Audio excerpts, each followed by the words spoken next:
მოგესალმებით, თქვენ უყურებთ ღია სივრცეს, მე ნინო ზაუდაშვილი ვარ. მორიგი რეპრესიული საკანონმდებლო პაკეტი დამტკიცებულია 78 მომხრე 9 წინააღმდეგი. უმრავლესობამ მესამე მოსმენით მიიღო ცვლილებები გრანტებისა და პარტიების კანონებში, ასევე სისხლის სამართლისა და ადმინისტრაციულ კოდექსებში. ამ ცვლილებებით სისხლის სამართლის წესით დასჯადი ხდება კონსტიტუციური ორგანოების არაღიარება, გრანტის მიღება ოცნების თანხმობის გარეშე და ბიზნესის პოლიტიკური აქტივობა. დღეს ჩვენ კიდევ ერთი ნაბიჯით დავშორდით სანუკვარ მიზანს ევროკავშირში გაწევრიანებას. დღეს ჩვენ ვსაუბრობთ საკანონმდებლო ცვლილებებზე, რომელზეც ევროკომისიამ დამტკიცებამდე თქვა, ეს სრულ წინააღმდეგობაში მოვა ევროინტეგრაციასთან. ჩვენი სტუმრები არიან მაია შიშნიაშვილი, შშმ პირთა და მშობელთა ორგანიზაციების კოალიციის გამგეობის თავმჯდომარე და ვახტანგ კობალაძე, მომხმარებელთა უფლებების დაცვის პროგრამის მენეჯერი სტრატეგიული კვლევების განვითარების ცენტრში.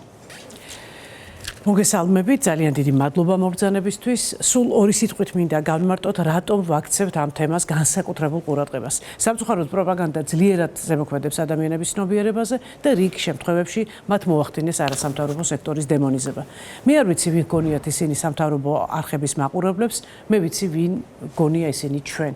ორგანიზაციები, რომლებიც გვერდით უდგანან ყველაზე დაჩაგრულ ადამიანებს. ორგანიზაციები, რომლებიც ჩვენს ინტერესებს იცავენ, როცა ყიდიან ჩვენს დღეს, როცა აპირებენ საერთო პერსპექტივის ჰესების გამო დატბორონ და გაანადგურონ ჩვენი სოფლები.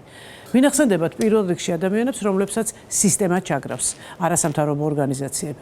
ვინ იცავს რიგით ადამიანების უფლებებს ევროსასამართლოში, როდესაც სამართალს საკუთარ ქვეყანაში ვერ პოულობენ, არასამთავრობო ორგანიზაციები. ვინ ზრუნავს რეგიონებში ადამიანების გაძლიერებისთვის სათემო ორგანიზაციების სახით.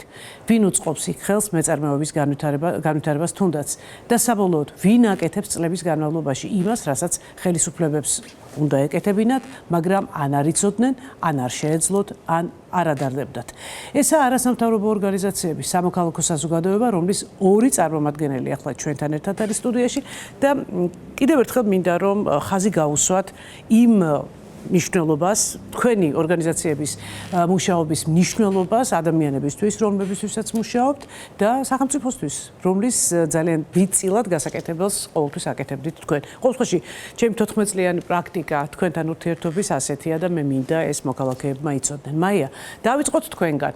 დავიწყოთ იმ არაჩვეულებრივი საოჯახო სახლი ხელი ხელს.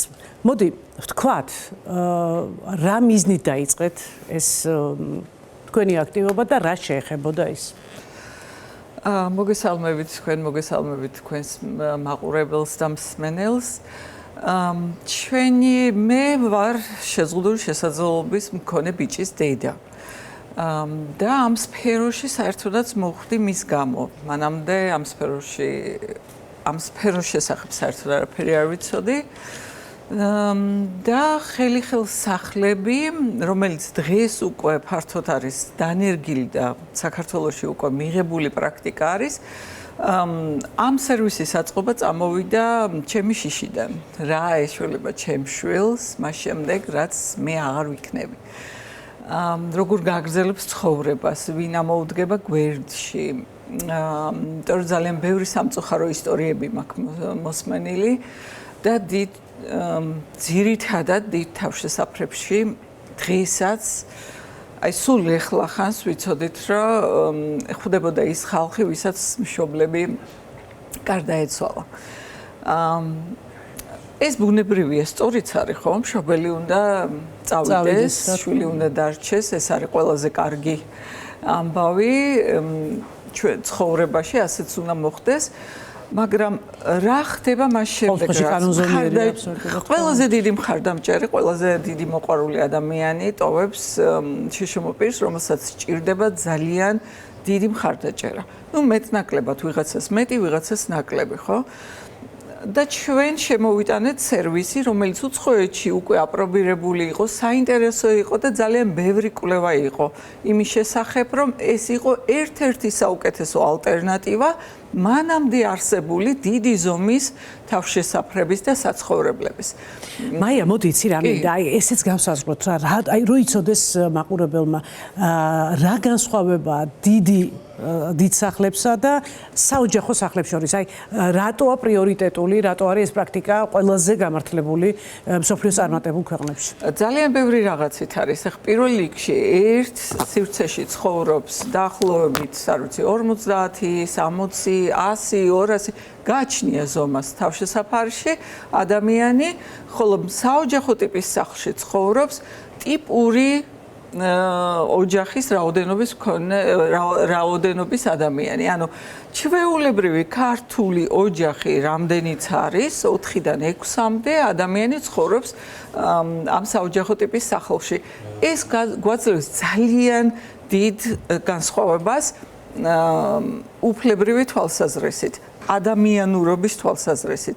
დიდ ცხოვრების წესის რომელსაც განსაზღვრავს ცხოვრების წესი და ხარდაჭერის აი ეს ფორმა, ორი განსხვავებული ფორმა. ერთი იძულებულია ვინაიდან 100 კაცს უბრალოდ შეუძლებელია ინდივიდუალურად ყვებო და მათი ინტერესების შესაბამისად ცხოვრება მოუწყო, ამიტომ რეჟიმი მუშაობს აი ესეთ თავშესაფრებში, რომელ საათზე უნდა ადგნენ, რომელ საათზე უნდა ჭამონ, რომელ საათზე უნდა დაისვენონ, მერე ისევ როდის ჭამონ, როდის დაისვენონ და ასე შემდეგ. ანუ მათი ცხოვრება იწყება კვებით, დასვენებით, მიდის და სულ დასვენებაა თუ დააკვირდებით. კი, ანუ ნამყოფი ვარ და მე მინდა გაუზიარო მაყურებელს ჩემი ძალიან დიდი გამოცდილება და ჩემი გაოცება. მართლაც მე მინდა უთხრა მაყურებელს, რომ თქვენ იყავით პირველი ადამიანი, ვინც საკუთარი სახლი გურჯაანში დაუთმო ამ ტიპის საოჯახო ტიპის საცხოვრებელს. მე ვარ სტუმრად ნამყოფი თქვენთან არაერთხელ და სხვათა შორის საოცარი მარტო ოჯახური გარემო იქნებოდა, იმიტომ რომ მე მახსოვს როგორც კი ჩვენ ჩამოვედით გადამღები ჯგუფი რეალური სივრცის ერთი ღომს საკეთებდა, მეორე ყავას გვიდუღებდა. ანუ ეს იყო აბსოლუტური შეგრძნება, რომ მე ჩავედი ოჯახში, სადაც ძალიან გაეხარდათ ჩვენი სტუმრობა. ზუსტად ეგ არის, ზუსტად მიხვდით იმას, რა ტრიალებს უკვე მეორე მხარეს. იქ სადაც მომსახურება ხედავს თითოეულ ადამიანს. თითოეული ადამიანის ინტერესს, თითოეული ადამიანის სურვილს, თითოეული ადამიანის ძლიერ მხარეს და ამ ყველაფერს უკვე გამოყენება უნდა, წახალისება უნდა, გაზრდა უნდა და ცოდნა უნდა, მაია. ცოდნა უნდა როგორ მოემსახურო, იმიტომ რომ პატარაც შეიძლება გააფუჭო. მაგრამ განსხვავება ამ ორ შორის არის, რომ საოჯახო ტიპის სახლში სწორი მომსახურება, ადამიანის დაფასება არის შესაძლებელი და აქეთ დიდი ზომის დაწესებულებაში ეს უბრალოდ შეუძლებელია მიუხედავად იმისა, რომ აქ შეიძლება ფანტასტიკური ადამიანები მუშაობდნენ და ემსახურებოდნენ. სიტყვა დეინსტიტუციონალიზაცია მოხდა ზუსტად თქვენი აქტიურობის და აი ამ მოდელის შექმნის შემდეგ. აი ახლა მე მაინტერესებს თვითონ სახელმწიფოს მიდგომა ამ მოდელის მიმართ როგორი იყო, იმიტომ რომ მე ის პერიოდებიც მახსოვს, როდესაც საოჯახო სახლებს ემუქრებოდა დახურვაც კი. კი ბატონო, მეცაც გეტყვი, თავიდან რომ დავიწყეთ, უბრალოდ წარმოუდგენელი ამბავი იყო, როდესაც მოდიოდნენ და ნახულობდნენ სივრცეს, სადაც ეს ადამიანები ცხოვრობდნენ თავის დამხმარეებთან ერთად. ანუ დამხმარე უბრალოდ გარედან მოდიოდა და ყოველთვის პირველი კითხვა იყო, ეს ხალხი აქ როგორ ცხოვრობს? ექიმი გყავთ, ფსიქოლოგი გყავთ, მზარეული გყავთ? ანუ მათთვის წარმოუდგენელი იყო, რომ შეზღუდული შესაძლებლობის მქონე ადამიანი შეეძლო ზუსტად ისევე ეცხოვრა, როგორც თითოეული ჩვენთაგანი ვცხოვრობთ სახლში. სწორი მხარდაჭერის პირობებში. და ნელ-ნელა რაღაცები შევცვალეთ. ნახეს, რომ ეს არის შესაძლებელი. თუმცა ეს სერვისი იყო მხარდაჭერილი სხვადასხვა დონორების და დონორების მიერ პროექტების საშუალებით. რამაც საშუალება მოგცა, რომ სწორედ სახელმწიფოსთვის გვეჩვენებია და გვენახებინა, რომ ეს არის შესაძლებელი. და მაშინ, როდესაც დონორი გავიდა, იმიტომ რომ გარკვეული პროფილი შეიცვალა, ხო? აღმოჩნდა, რომ სახელმწიფო იყო ესეთი წყალგამყოფი, ან ჩვენ დავიხურებოდით ვინაიდან დიდი წილი ამ დაფინანსების და მხარდაჭერის მოდიოდა უცხოეთიდან, ან სახელმწიფო აიღებდა თავის თავზე პასუხისგებლობას, რომ ამ ტიპის მომსახურება განევითარებია საბედნიეროდ ძალიან რთული პერიოდი გამოვიარეთ, ძალიან ბევრი ვიშრომე, ძალიან ბევრი დისკუსიები, კამათები, აი ეს ყველაფერი გქონდა და საბედნიეროდ ძალიან დიდი საზოგადოებრივი მხარდაჭერის წყალობით მოვახერხეთ სახელმწიფოსთან სწორი კომუნიკაცია საბოლოო ჯამში და გადაწყვეტილება იყო ისეთი, როგორც უნდა ყოფილიყო. ეს სახლები გადარჩა და არათუ გადარჩა. დღეს უკვე 2 დიდი თავშესაფარი დაიხურა და 150 ადამიანი, რომელიც ცხოვრობდა აი ამ რეჟიმის პირობებში, მხოლოდ იმიტომ რომ შეშემოპირია, მხოლოდ იმიტომ. ეს ადამიანები დაუბრუნდნენ იმ ცხოვრებას, რაც ცხოვრებითაც ჩვენ ყოველდღე ვცხოვრობთ, ვტკბებით, კიდე თუ არა ვთქვათ, რომ ვტკბებით, ახლა ჩვენ ვერ ხვდებით, ვისაც ეს ცხოვრება გვაქვს, რომ ეს სინამდვილეში ვიღაცეებისთვის არის ფუფუნება. ფუფუნება ნამდვილად. და აი ამ ფუფუნებაში დღეს უკვე ისინიც არსებობენ და არიან და ცხოვრობენ. აი აუცილებლად მინდა კითხო. ერთ-ერთი დაფინანსებელი ევროპიდან იყო ჩეხეთის ქვეყანა, ჩეხეთის სახელმწიფო, თუ მე სწორად მახსოვს, ხო და აი ეხლა მინდა ეს კითხვა დააგისვათ. აი როგორ ფიქრობთ, რომ გავაგებინოთ ყველას სახელმწიფოს წარმომადგენლებს გავაგებინოთ, როგორ შეიძლებოდა და ადამიანებსაც, მათ შორის ჩვენს მაყურებელს, როგორ შეიძლება ეს ყოფილიყო ჩეხეთის ქვეყნის ინტერესი და არა ვთქვათ იმ ქართველი ბავშვების, ახალგაზრდების, რომლებიც თუნდაც თქვენ სახლებში ცხოვრობენ და დღემდე აგრძელებენ აბსოლუტურად ჩვეულებრივ ნორმალურ ცხოვრებას.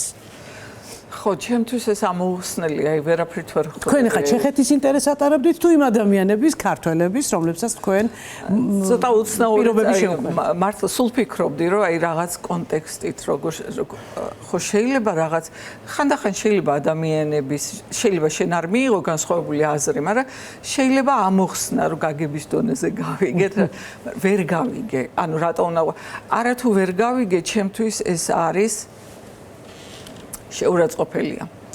ანუ მშობლებისთვის, აი ვინც საბოლოო ჯამში აი ამ სერვისის გარშემო და მოგვიანებით უკვე სხვა დანარჩენი თანამედროვე სერვისების გარშემო შევიკრიბეთ, აი ამ მშობლების აი მშობელი, რომელიც ყოველდღე იბრძვის თავისი შვილის ჯანმრთელობისთვის, კეთილდღეობისთვის, განათლებისთვის, არსებობისთვის და ამისთვის თელს ცხოვრებას, თავის ცხოვრებას და კეთილდღეობას ყირაზე აყენებს, მას დაარქვა უცხოეთის გავლენის აგენტი. ინტერესების. ანუ თუ როგორც არის, ანუ ჩემთვის ეს არის საოცარი შეურაცხყოფა. ანუ ყოველდღე ამით ვიღვიძებთ და ვიძინებთ. დღეს რა სჭირდება ჩემ შვილს, რა უნდა გაუკეთო სხვანაირად. რა უნდა შევცვალო, რომ ჩემმა შვილმა უკეთესად იგრძნოს თავი. უკეთესი ჯანდაცვა ჰქონდეს, უკეთესი არ ვიცი, დასასვენებელია და თუნდაც დასასვენებელი ადგილი. ნუ ჯანდაცვაზე რო აღარა, ხა ჯანდაცვა ისეთი რაღაცაა, ხო, ყველაზე მძიმე და ყველაზე აუცილებელი. როგორ დაჯდეს ჩემი შვილი სხვა დანარჩენი ადამიანების გვერდით სკოლაში და როგორ მიიღოს თანასწორად განათლება, სხვების მსგავსად, არა იმაზე უკეთ, არამედ მსგავსად. და შენ როდესაც ამ დედას ეუბნები, რომ იცი რა შენ ეს რაც გიკეთებია, ან რაც შეიძლება გააკეთო სხვადასხვა საერთაშორისო ორგანიზაციების მხარდაჭერით, ეს იქნება აი იმ ორგანიზაციის გავლენისთვის გაკეთებული თურმე. აბსოლუტურად არ არის თანხმედრაში, მე ვერ წარმოვიდგენია, როგორ შეიძლება დედამ შვილისთვის რაღაცა უცხოური რაღაც ძალის გავლენით გააკეთოს. ეს არის აბსოლუტურად შეუთავსებელი ამ კანონთან, მეც აბსოლუტურად გეთანხმებით ამაში. დაგიბრუნდები, მაია. და რა თქმა უნდა, ერთ-ერთი პირველი ორგანიზაცია, რომელმაც ძალიან მნიშვნელოვან საკითხს მოკიდა ხელი თავის დროზე და მე მადლობა ღმერთს, რომ ამ ყველაფრის მომსწრე ვარ თავის დროზე. ვახტანგ, რას გვაჭმევენ? აი სულ გვესმის ეს კითხვა, ძალიან ბევრი წლებია გვესმის. აი ნეტა ვიცით რას ვჭამთ, რას ვყიდულობთ, რა პროდუქტებს მოვიხმართ. ეს იყო სრულიად უსიერი ტყე. იყო ესეთი პერიოდი, ხო, ჩვენს ქვეყანაში ვერც ვაქცევდით ყურადღებას, არც ვიცოდით ჩვენი უფლებების შესახებ.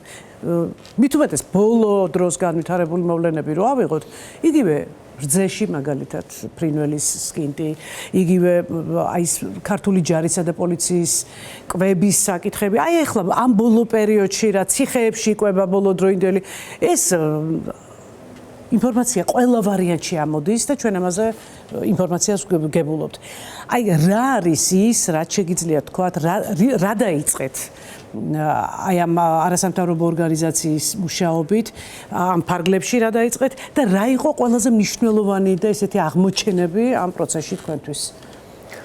2009 წელს დაიწყო ჩვენმა ორგანიზაციამ სურსათის უნებლობაზე და ზოგადად მომხმარებლების უფლებების დაცვაზე მუშაობა.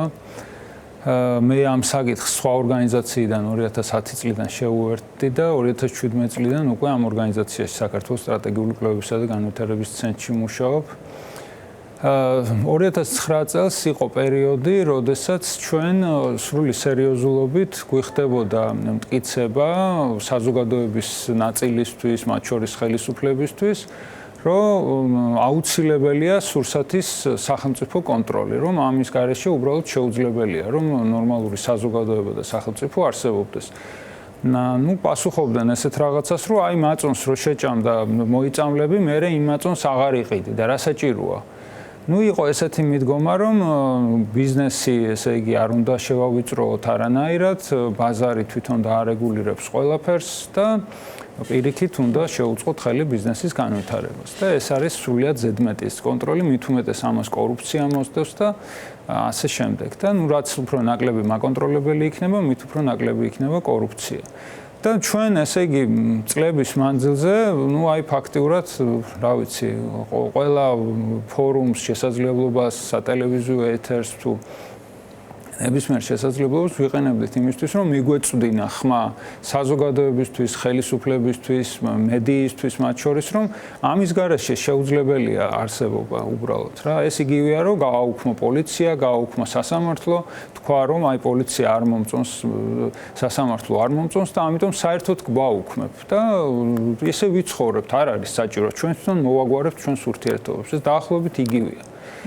და ესე არსებობდა ჩვენი ლაბორატორიული კვლევები დაიწყეთ პირველად თქვენ თუ არ ვცდები მე თუ სწორად მახსოვს. ყოველ შემთხვევაში ჩვენ ნამდვილად შემიძლია ვთქვა, რომ მნიშვნელოვანი წვლილი შეიტანა ჩვენმა ორგანიზაციამ ამ თემის აქტუალიზაციაში, ზოგადად მომხმარებლების უფლებების და განსაკუთრებით სურსათის უნებლობის ერთ-ერთი რა აღმოჩენები გააკეთეთ ამ გზაზე? აი ადამიანები, რომლებიც პირველად შეეხნენ, რომ შეიძლება პროდუქტი, რასაც ყიდულობენ, არ არის მაწონი, არის რაღაცა სხვა.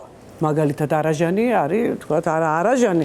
აი ესეთი შემთხვევები ყველაზე ისეთი, აი რაც ძალიან მნიშვნელოვანია და გახმაურებელია. იყო ზუსტად ეს, რომ ჩვენ ლაბორატორიული კვლევებით ვცდილობდით იმის ჩვენებას, თუ რომ რეალურად ეს პრობლემაა. და ერთ-ერთი პრობლემა, რომელიც გამოჩნდა, იყო რძის ნაწარმის სისუფთავე. ანუ სინამდვილეში იყო თუ არა რძის ნაწარმი ის, რასაც ჩვენ გვთავაზობდნენ მაღაზიები და სავაჭრო ქსელები. აღმოჩნდა, რომ ძალიან ხშირად ესე იგი რძის ნაწარმში იყო გარეული მცენარეული ცხიმი, ან იყო შემთხვევები, რომ საერთოდ არ იყო იქ რძე რძის ნაწარმში. და ნუ ამაზე ავტეხეთ განგაში, მათ შორის შევიმუშავეთ პეტიცია, ბევრმა ადამიანმა მოაწერა ამას ხელი, მიმართეთ ხელისუფლებას და დაიწყო მართლაც ამ საკითხზე მუშაობა, 1-2 წელი გასტანა, მაგრამ შეიმუშავა მაშინ სოფლის მეურნეობის სამინისტრომ ტექნიკური რეგლამენტი რძისა და რძის ნაწარმის შესახებ და როგორც ეს არის ყველა ნორმალურ, ასე ვთქვათ, ქვეყანაში, ჩვენთანაც ჩაიწერა კანონში, რომ თუ კი პროდუქტს აწერია რძე, არაჟანი, მაწონი და ასე შემდეგ, ის აუცილებლად მხოლოდ მცენარეული ცხიმისგან უნდა იყოს დამზადებული და არა უკაცრავად მხოლოდ რძის ცხიმისგან უნდა იყოს დამზადებული და არა მცენარეული, არ გარეული არ უნდა კონდეს მცენარეული ცხიმი. აქვე პარალელურად მიდიოდა მოქალაქეების ცნობადობის გაზრდა ამასთან დაკავშირებით, ხო, რომ უფრო მეტად ყოფილიყო დაცული მათი უფლებები. რა თქმა უნდა, ჩვენი გვერდი მომხმარებელი ჯი ბევრს გაგონილი ექნება, თუ არ ექნება გაგონილი, ნამდვილად ურჩევ რომ ნახოს, იქ არის ძალიან ბევრი პრაქტიკული. საკმაოდ პოპულარული გვერდია და მე ძალიან ხშირად ვსტუმრობ ხოლმე ზუსტად იმ ინფორმაციის მისაღებად, რაც მოქალაქემ აუცილებლად უნდა იცოდეს, უბრალოდ საკუთარი ჯანმრთელობის დაცვისთვის, სულ ყველაფერს თავი გავანებოთ. მით უმეტეს მსოფლიოს ძალიან ბევრ ქვეყანაში დღეს ძალიან ბევრი ქართველი ადამიანი მკურნალობს, მათ შორის ბავშვი და სრულებით არ არის გამორიცხული, რომ ამ ყველაფერში საკვები მონაწილეობდეს, იმიტომ რომ პირველ კითხვას, რასაც იქაური ექიმები სვამენ, რას ჭამთ ქართველები. ეს არის ერთ-ერთი პირველი კითხვა, რომელსაც ექიმები იქ სვამენ. ანუ იქ სრულიად არის ეს ინფორმაცია, რომ ადამიანი რასაც იღებს შემდეგ ეს ყველაფერი სწორედ ისე აისახება მის როგორი სურათიც დღეს გვაქვს. ვახტანგ, გარდა ამისა, აქ არის კიდევ ერთი ძალიან მნიშვნელოვანი ფაქტორი, როდესაც თქვათ, ჩვენ შევიძენთ რაღაცა მომხმარებელი ჯის გვერდზე ასეთ ინფორმაციასაც წავაწყდი, რომ შევიძინე ტელევიზორი, რომელიც შემდეგ მეორე დღესვე აღარ მუშაობდა და ამ შემთხვევაში როგორ უნდა მოვიქცე. აი ესეთი ფაქტებიც რომ გავიხსენოთ, აი კიდევ რა ისწავლეს ადამიანებმა მოქალაქეებმა. მიმართულება, რაზეც ჩვენ მუშაობდით, ეს იყო მომხმარებლის ზოგადად არასურსათმობლობის კუთხით აუცილებლად, არამედ ზოგადად მომხმარებლის უფლებების აყვანა ნორმალურ დონეზე, ესეც უგულებელყოფილი იყო ჩვენთან და ფაქტიურად მომხმარებელი იყო ძალიან დაუცველი მეწარმესთან ურთიერთობაში, ვერ ვიტყვი რომ ეხა იდეალურად არის საქმე, მაგრამ ვერ შევადარებთ წინა პერიოდს. კანონიც არ არსებობდა მომხმარებლის უფლებების დაცვის შესახებ და იყო ფაქტიურად ერთ-ერთი ისეთი თითით საჩვენებელი ქვეყანა საქართველოს, ოღონდ უარყოფითი გაგებით, სადაც ასე ვთქვათ მომხმარებელი და მეწარმე ყოველგვარი ასე ვთქვათ დაცვის გარეშე ფაქტიურად რიგით მოქალაქეს უწევდა მეწარმესთან ჭიდაობა და რა თქმა უნდა გამარჯვებული ძირითადად გამოდიოდა მეწარმე. და ძალიან გრძელი პროცესი დაიწყო მოკლედ ამ მომხმარებლის უფლებების დაცვის შესახებ კანონზე მუშაობის, ჯერ კიდევ 2013 წელს, სხვათა შორის პარლამენტი იყო თვითონ ინიციატორი, მაგრამ გავლენიანი ასე ვთქვათ ბიზნეს წრეების ასე ვთქვათ წინააღმდეგობის გამო ვერ ხდებოდა კანონის მიღება, რამდენჯერმე იყო ინიცირებული პარლამენტში, ყოველჯერზე ჩავარდა ეს კანონი და მხოლოდ ევროინტეგრაციის შეიძლება ითქვას, რომ ევროინტეგრაციის დამსახურებით მოხდა ამ კანონის მიღება ბოლოს და ბოლოს 2013 წლიდან წარმოიდგინეთ 22 წელს იქნა მიღებული ეს კანონი. ზოგადადაც ამ სფეროში რაც კი გაკეთდა საქართველოში, ხო, ბოლო 10-15 წლის განმავლობაში ეს იყო ევროინტეგრაციის დამსახურება, იმიტომ რომ ჩვენი ხელისუფლების სახელმწიფოს ორიენტირი იყო ევროპასთან ინტეგრაცია, ასოცირების შეთანხმების დადება, მერე ამ შეთანხმების შესრულება, მერე კანდიდატის სტატუსი და ასე შემდეგ. და ეს შეთანხმებები ითვალისწინებდა ძალიან დიდი ნაწილი ამ ასოცირების შეთანხმების და ზოგადად ამ ევროპასთან ინტეგრაციის გულისხმობს სწორედ მომხმარებლის უფლებების დაცვას, სურსათმობლობის უზრუნველყოფას, ზოგადად სამომხმარებლო პროდუქციის უსაფრთხოების უზრუნველყოფას, ყოველგვარი გადაჭარბების გარეშე შემიძლია თქვა, რომ რაც კი გაკეთდა საქართველოში, ლომის წილი ამ მიმართულებით იყო სწორედ ევროინტეგრაციის დამსახურება და ეს ყველაფერი კეთდებოდა ევროპელი დონორების, ევროკავშირის და სხვა ევროპელი დონორების დახმარებით. ხო, აი თქვენ იგივე კითხვა მინდა ახლა დაგისვათ, რაც მაიას დაუსვი, აი როგორ შეიძლება ევროპელის ინტერესი იყოს, რომ ჩვენ ქართულ ტყემალში მაგალითად სუდანის ტექნიკური საღებავი, ხელოვნური საღებავით, თქვათ რაღაცა ნაწილაკები როცა აღმოვაჩინეთ, აი როგორ შეიძლება ეს ყოფილიყო სიტყვაზე გერმანელი დონორის ინტერესი და არა ჩვენი ქართველების, რომლებიც მოვიხმართ, უშუალოდ მოვიხმართ ამ პროდუქციას. აი ესეც რომ აუხსნათ მაყურებელს, რომელსაც არასწორი ინფორმაციის და რაღაც პროპაგანდის საფუძველზე შეიძლება რაღაცა რაოდენობა ადამიანებს გაუჩნდეთ ეს სრულიად უსაფუძვლო, ასე ვფიქრობ, ეჭვი და რაღაცა ცუდი დამოკიდებულება ჩვენი მეგობრების და თქვათ ევროპელი დონორების მიმართ. აი თქვენ რას ფიქრობთ ამ თემაზე? შეიძლება და მოხდებოდა ეს ყველაფერი რო არა ევროინტეგრაცია და რომ არა ჩვენი ევროპელი პარტნიორები? არა, ამის შემსწრე ვიყავი მე თვითონ და ყოველ ოფიციალურ შეხვედრაზე, როდესაც ხდებოდა საკითხების განხილვა, ჯერ ერთი ჩვენი ორიენტირი იყო ევროპული კანონმდებლობა, აი იქ როგორ არის, იმიტომ რომ ის იყო ევროკავშირში, ყველაზე მეტად თუ არა ერთ-ერთი ყველაზე განვითარებულია მომხმარებლის უფლებების დაცვა მთელ მსოფლიოში. აქედან გამომდინარე ჩვენი ორიენტირი იყო ევროკავშირის კანონმდებლობა და კონკრეტული გეგმა იყო გაწერილი. ერთ-ერთი პირობა, რომ საერთოდ დაეწყო ევროკავშირს მოლაპარაკება ჩვენთან ასოცირების შეთანხმების დადებაზე, იყო სურსათმობლობის სფეროს რეგულირების დაწყება. იმიტომ რომ ეს ჯანმრთელობასთან არის პირდაპირ კი, ანუ თუ გინდა რომ იქაური ოჯახის წევრი გახდე, ასე ვთქვათ, ის თამაშის წესები უნდა შეასრულოს. ეს თამაშის წესები არის ძირითადად ადამიანის პატივისცემა, ადამიანის დაცულობა ყველა კუთხით, აბსოლუტურად ყველა სიცოცხლის ხარისხი, სიცოცხლის და ჯანმრთელობის დაცვა. და რა თქმა უნდა, ეს რატო კეთდება, ხო? კი, მეც მომისმენია ბევრი კითხვა ამასთან დაკავშირებით. ბევრი მიზეზი აქვს და ამაზე ცალკე შეგვიძლია ვისაუბროთ. პირველ რიგში ჯერ ერთი, ესე იგი, ყველა ჩვენთაგანი ხო რაღაც ქველმოქმედებას ხო გავწევთ მიუხედავად იმისა, რამდენი შემოსავალი გვაქვს და მდიდარი ქვეყნები, რომლებსაც აქვთ დიდი შემოსავალი, უკვე ძალიან დიდი ხანია აქვთ ეს ვალდებულება აღებული საერთაშორისო თანამეგობრობის წინაშე, რომ თავისი ბიუჯეტის რაღაცა მცირე ნაწილი, 0 რაღაცა პროცენტი შეიძლება ეს იყოს, მაგრამ ჩვენთვის ძალიან დიდი თანხები, ანუ ჩვენაირი ქვეყნებისთვის ეს ძალიან მნიშვნელოვანი თანხები გამოდის. გამოყვან ისეთი ქვეყნების დასახმარებლად, რომლებიც არიან ღარიბი ქვეყნები და უჭირთ. ცოტა ხანში დაგიბრუნდებით, ამ თემას გავაგრძელებთ, უბრალოდ ახლა თამთა მიქელაძე გვერდება, სოციალური სამართლიანობის ცენტრის დირექტორი. თამთა, მოგესალმებით, ძალიან დიდი მადლობა იმისთვის, რომ მონახეთ დრო და ხართ ჩვენთან ერთად. სოციალური სამართლიანობის ცენტრის შეფასებით, ქართული ოცნების საკანონმდებლო ცვლილებები, რომლებიც საქართველოს მოქალაქეებისთვის უცხოურ ქვეყნებთან ფიზიკურ თუ იურიდიულ პირებთან ნებისმიერი ტიპის ფინანსურ თანამშრომლობას, მათი პოლიტიკური თავისუფლებების შეზღუდვის წინაპირობად განიხილავს. ხელისუფლების კონტროლის და სისხლის სამართლებრივი პასუხისმგებლობას უქვემდებარებს. ფაქტობრივად სრულიად გასულია კონსტიტუციურ სამართლებრივი და ადამიანის უფლებათა სტანდარტების ჩარჩოდან. რამ გამოიწვია ასეთი კატეგორიული და მკაცრი შეფასება თქვენი მხრიდან, თამთა?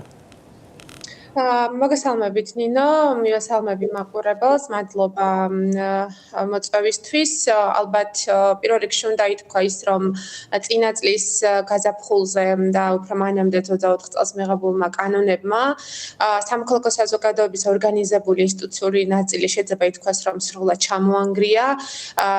ისინი მოაქცია ფინანსურ კრიზისში, ამავდროულად გახადა ადმინისტრაციული და სისხლის სამართლებრივი ინსპექტირებისა და რეპრესიების და ის ღერძი ქართული დემოკრატიის, რომელიც აქტიურ, მრავალფეროვან, დეცენტრალიზებულ სამოქალაქო საზოგადოებას უკავშირდებოდა და არაერთ ანგარიში საერთაშორისო ორგანიზაციები საქართველოში დემოკრატიის მარკერად სწორედ სამოქალაქო საზოგადოებას და მედიას ნიშნავდნენ, დღეს რეალურად ინსტიტუციურად დასუსტებულია.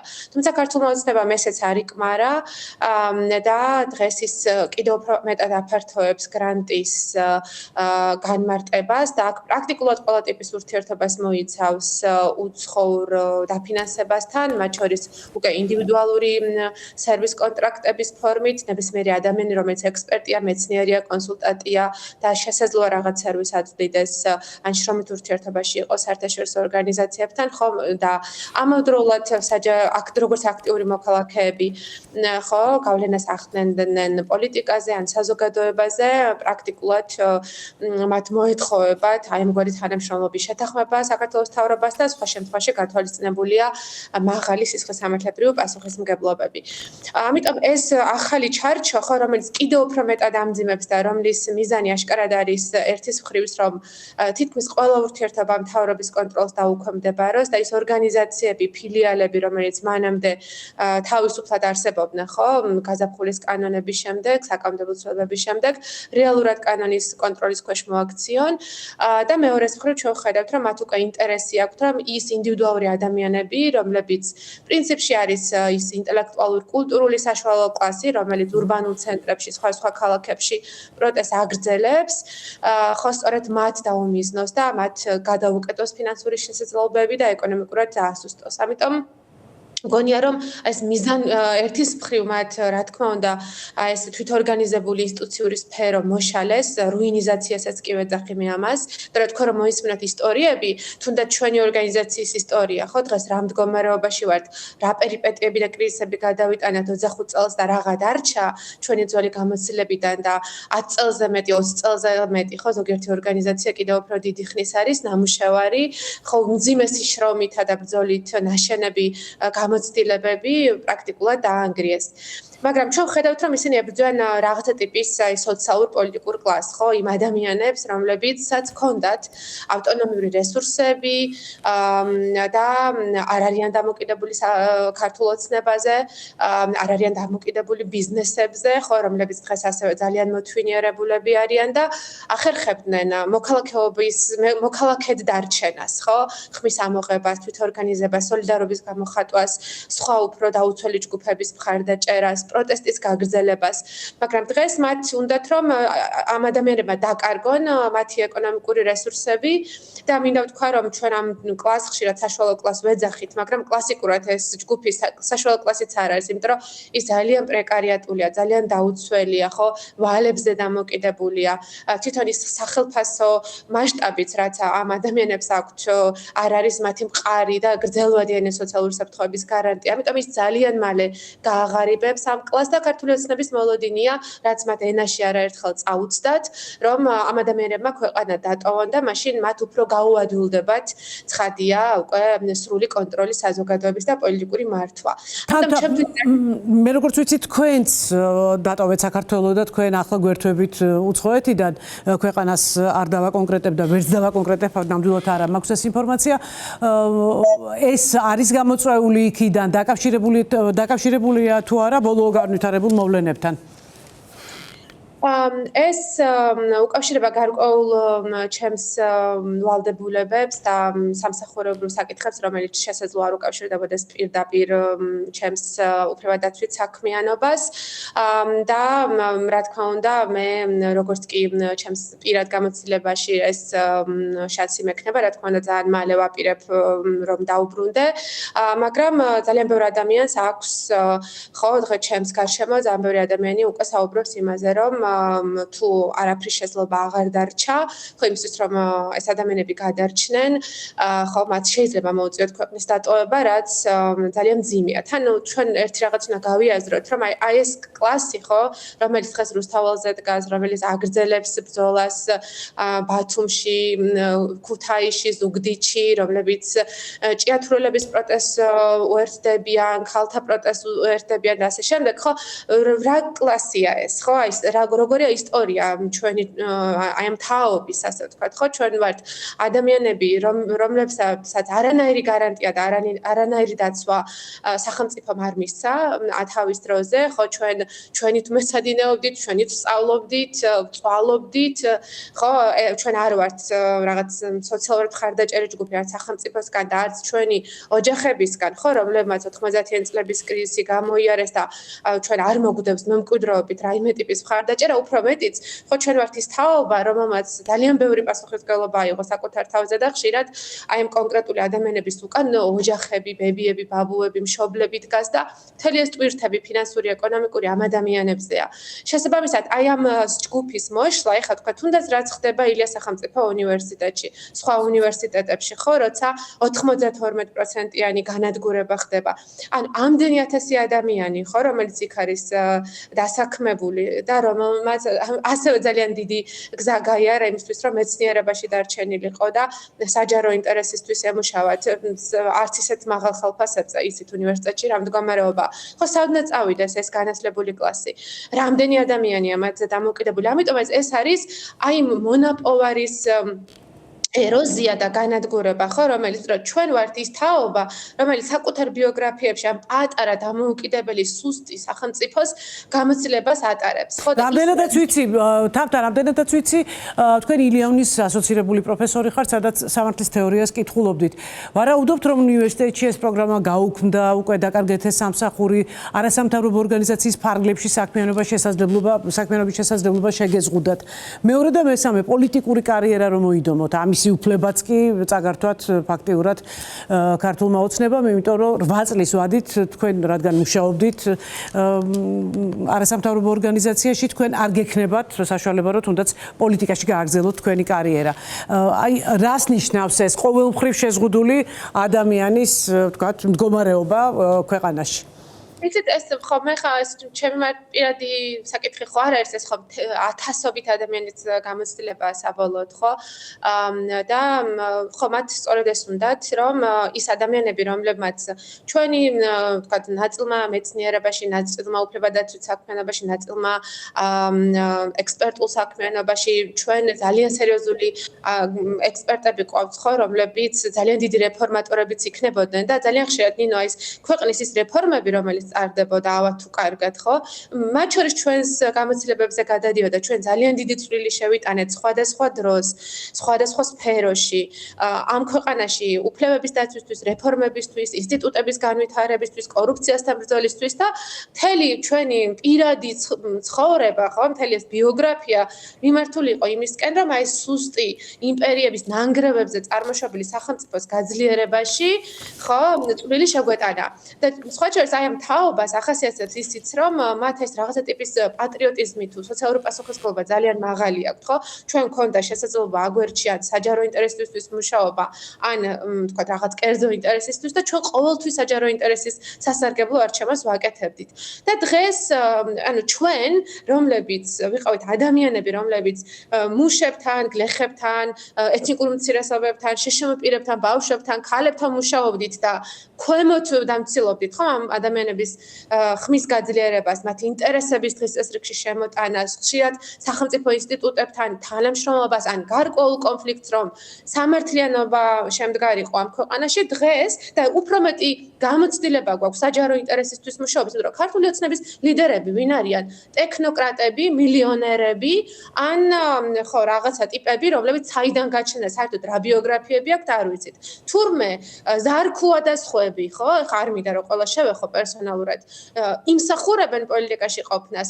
საჯარო გავლენებს და თურმე ის ადამიანები ვინც უნივერსიტეტები დაასრულეს პროფესორები არიან უფლებადამცველები არიან ჟურნალისტები არიან მკვლევრები ექსპერტები ისინი საჯარო სფეროში არ უნდა იყვნენ თურმე მათ არ აქვთ იმის უფლება ხო რომ საკუთარი ქვეყნის პოლიტიკაზე გავლენა მოახდინონ ამიტომ ეს არის აი დამიზნებული პრაქტიკულად განადგურების გეგმა დამოუკიდებელი აი ამ ინტელექტუალური საშუალო კლასის სრული გამოფიტვა ჩვენი საზოგადოებრივი ქსოვილის იმისთვის რომ მათ უფრო მარტივად წინამძღოლობის გარეშე მოახერხონ მმართველობის გაგრძელება და ხო ამას რითი აკეთებენ ხო გასაგებია რომ ყველა ეს ცვლილება მოდის ადამიანის უფლებებთან წინააღმდეგობაში შეკრების თავისუფლება იქნება გამოხატვის თავისუფლება თუ სამართლებრივი განსაზღვრულობის საბაზისო პრინციპი იმიტომ რომ სისხლის სამართლებრივი ბივა დასჯადი ხდება ესეთი ქმედება ესეთი ბუნდოვანი ტერმინებით რომ უბრალოდ განჭურა დაწკირთულია თუ სამართალ შენგან რა უნდა დაუშვებელი ადამიანის დასჯა ასეთი არაცხადი ნორმებით ან ასეთი მაღალი სასჯელებით ხო კი სხვათა შორის ჩვენ მეორე ნაწილში უკვე ყავს ნიკა სიმონიშვილი და საბაბუაძე სწორედ ამ თემას გავშლით მეორე ნაწილში ძალიან დიდი მადლობა თამთა იმისთვის რომ გამონახეთ დრო და ჩაგვერთეთ მე რა თქმა უნდა წარმატებებს გისურვებთ იმიტომ რომ ის ძალიან დიდი გამოცდილება და ძალიან ბევრი ადამიანის გადარჩენა რაც ჩვენ თვალწინ ხდებოდა და ჩვენ ამას ყველანი ჟურნალისტები განსაკუთრებით თვალს ვადევნებდით და ვაშუქებდით კიდევაც იმიტომ რომ მართლაც სამაგალითო кейსები არსებობს და ძალიან ბევრი ადამიანის უფლება იყო დაცული სწორედ თქვენი ორგანიზაციების მიერ და ეს მართლაც ეს კადრის თქვა მინდა კი ბატონო ქართული ოცნება დღეს სუვერენიტეტის სახელით აკეთებს ამას, ხო ის ამბობს, რომ ის სუვერენიტეტს იცავს, როცა შეყავს ქვეყანა იზოლაციაში. და ჩვენ ჯერთ ეს ხო ძალიან მოჩვენებითია, რატო არ ებრძვიან ისინი უცხოურ ინვესტორებს, რომლებიც ჩვენი ქვეყნის ეროვნული ინტერესების და მდგრადი ეკონომიკური ინტერესების, გარემოს დაცვითი ინტერესების გარეშე მილიონები შემოაქვთ და ძალიან საეჭვო გარიგებებს დებენ, ხო? რატო არ იბრძვიან ისინი მაგალითად ჩვენი ქვეყნის უსაფრთხოების დასაცავად და ის მართლაც ტრული გარეთ ძალების რისკების შესაკავებლად სად არის მათი სუვერენიტეტის კონცეფციები მაშინ როდესაც ან რუსეთის ან ირანის ან სხვა ავტოკრატიული ქვეყნების გავლენებზე ვლაპარაკობთ საქართველოში თან პირდაპირ პენეტრაციაზე მათი ჩვენს საზოგადოებრივ ეკონომიკურ თუ სხვა სფეროებში ხო ამიტომ ეს და საერთოდ როგორ არის სუვერენიტეტზე საუბარი შესაძლებელი ხო მაშინ როდესაც ჩვენ გვაქვს დეკლარირებული, უბრალოდ როგორ შეიძლება ილაპარაკო ამაზე, როცა ჩვენ გვაქვს დეკლარირებული, რომ ვარ დემოკრატიული სახელმწიფო, გვინდა ევროკავშირში გაწევრიანება, რომელიც გაზიარებული სუვერენიტეტის და პასუხისმგებლიანი სუვერენიტეტის კონცეფციას ედგას. ხო, სადაც სახელმწიფოები იღებენ ვალდებულებებს, რომ საერთო ვალდებულებები და პასუხისმგებლობები შეასრულონ იმისთვის, რომ მოქალაქეებმა უკეთი ცხოვრონ, უკეთესი კეთილდღეობა იყოს, ადამიანის უფლებები იყოს უკეთ დაცული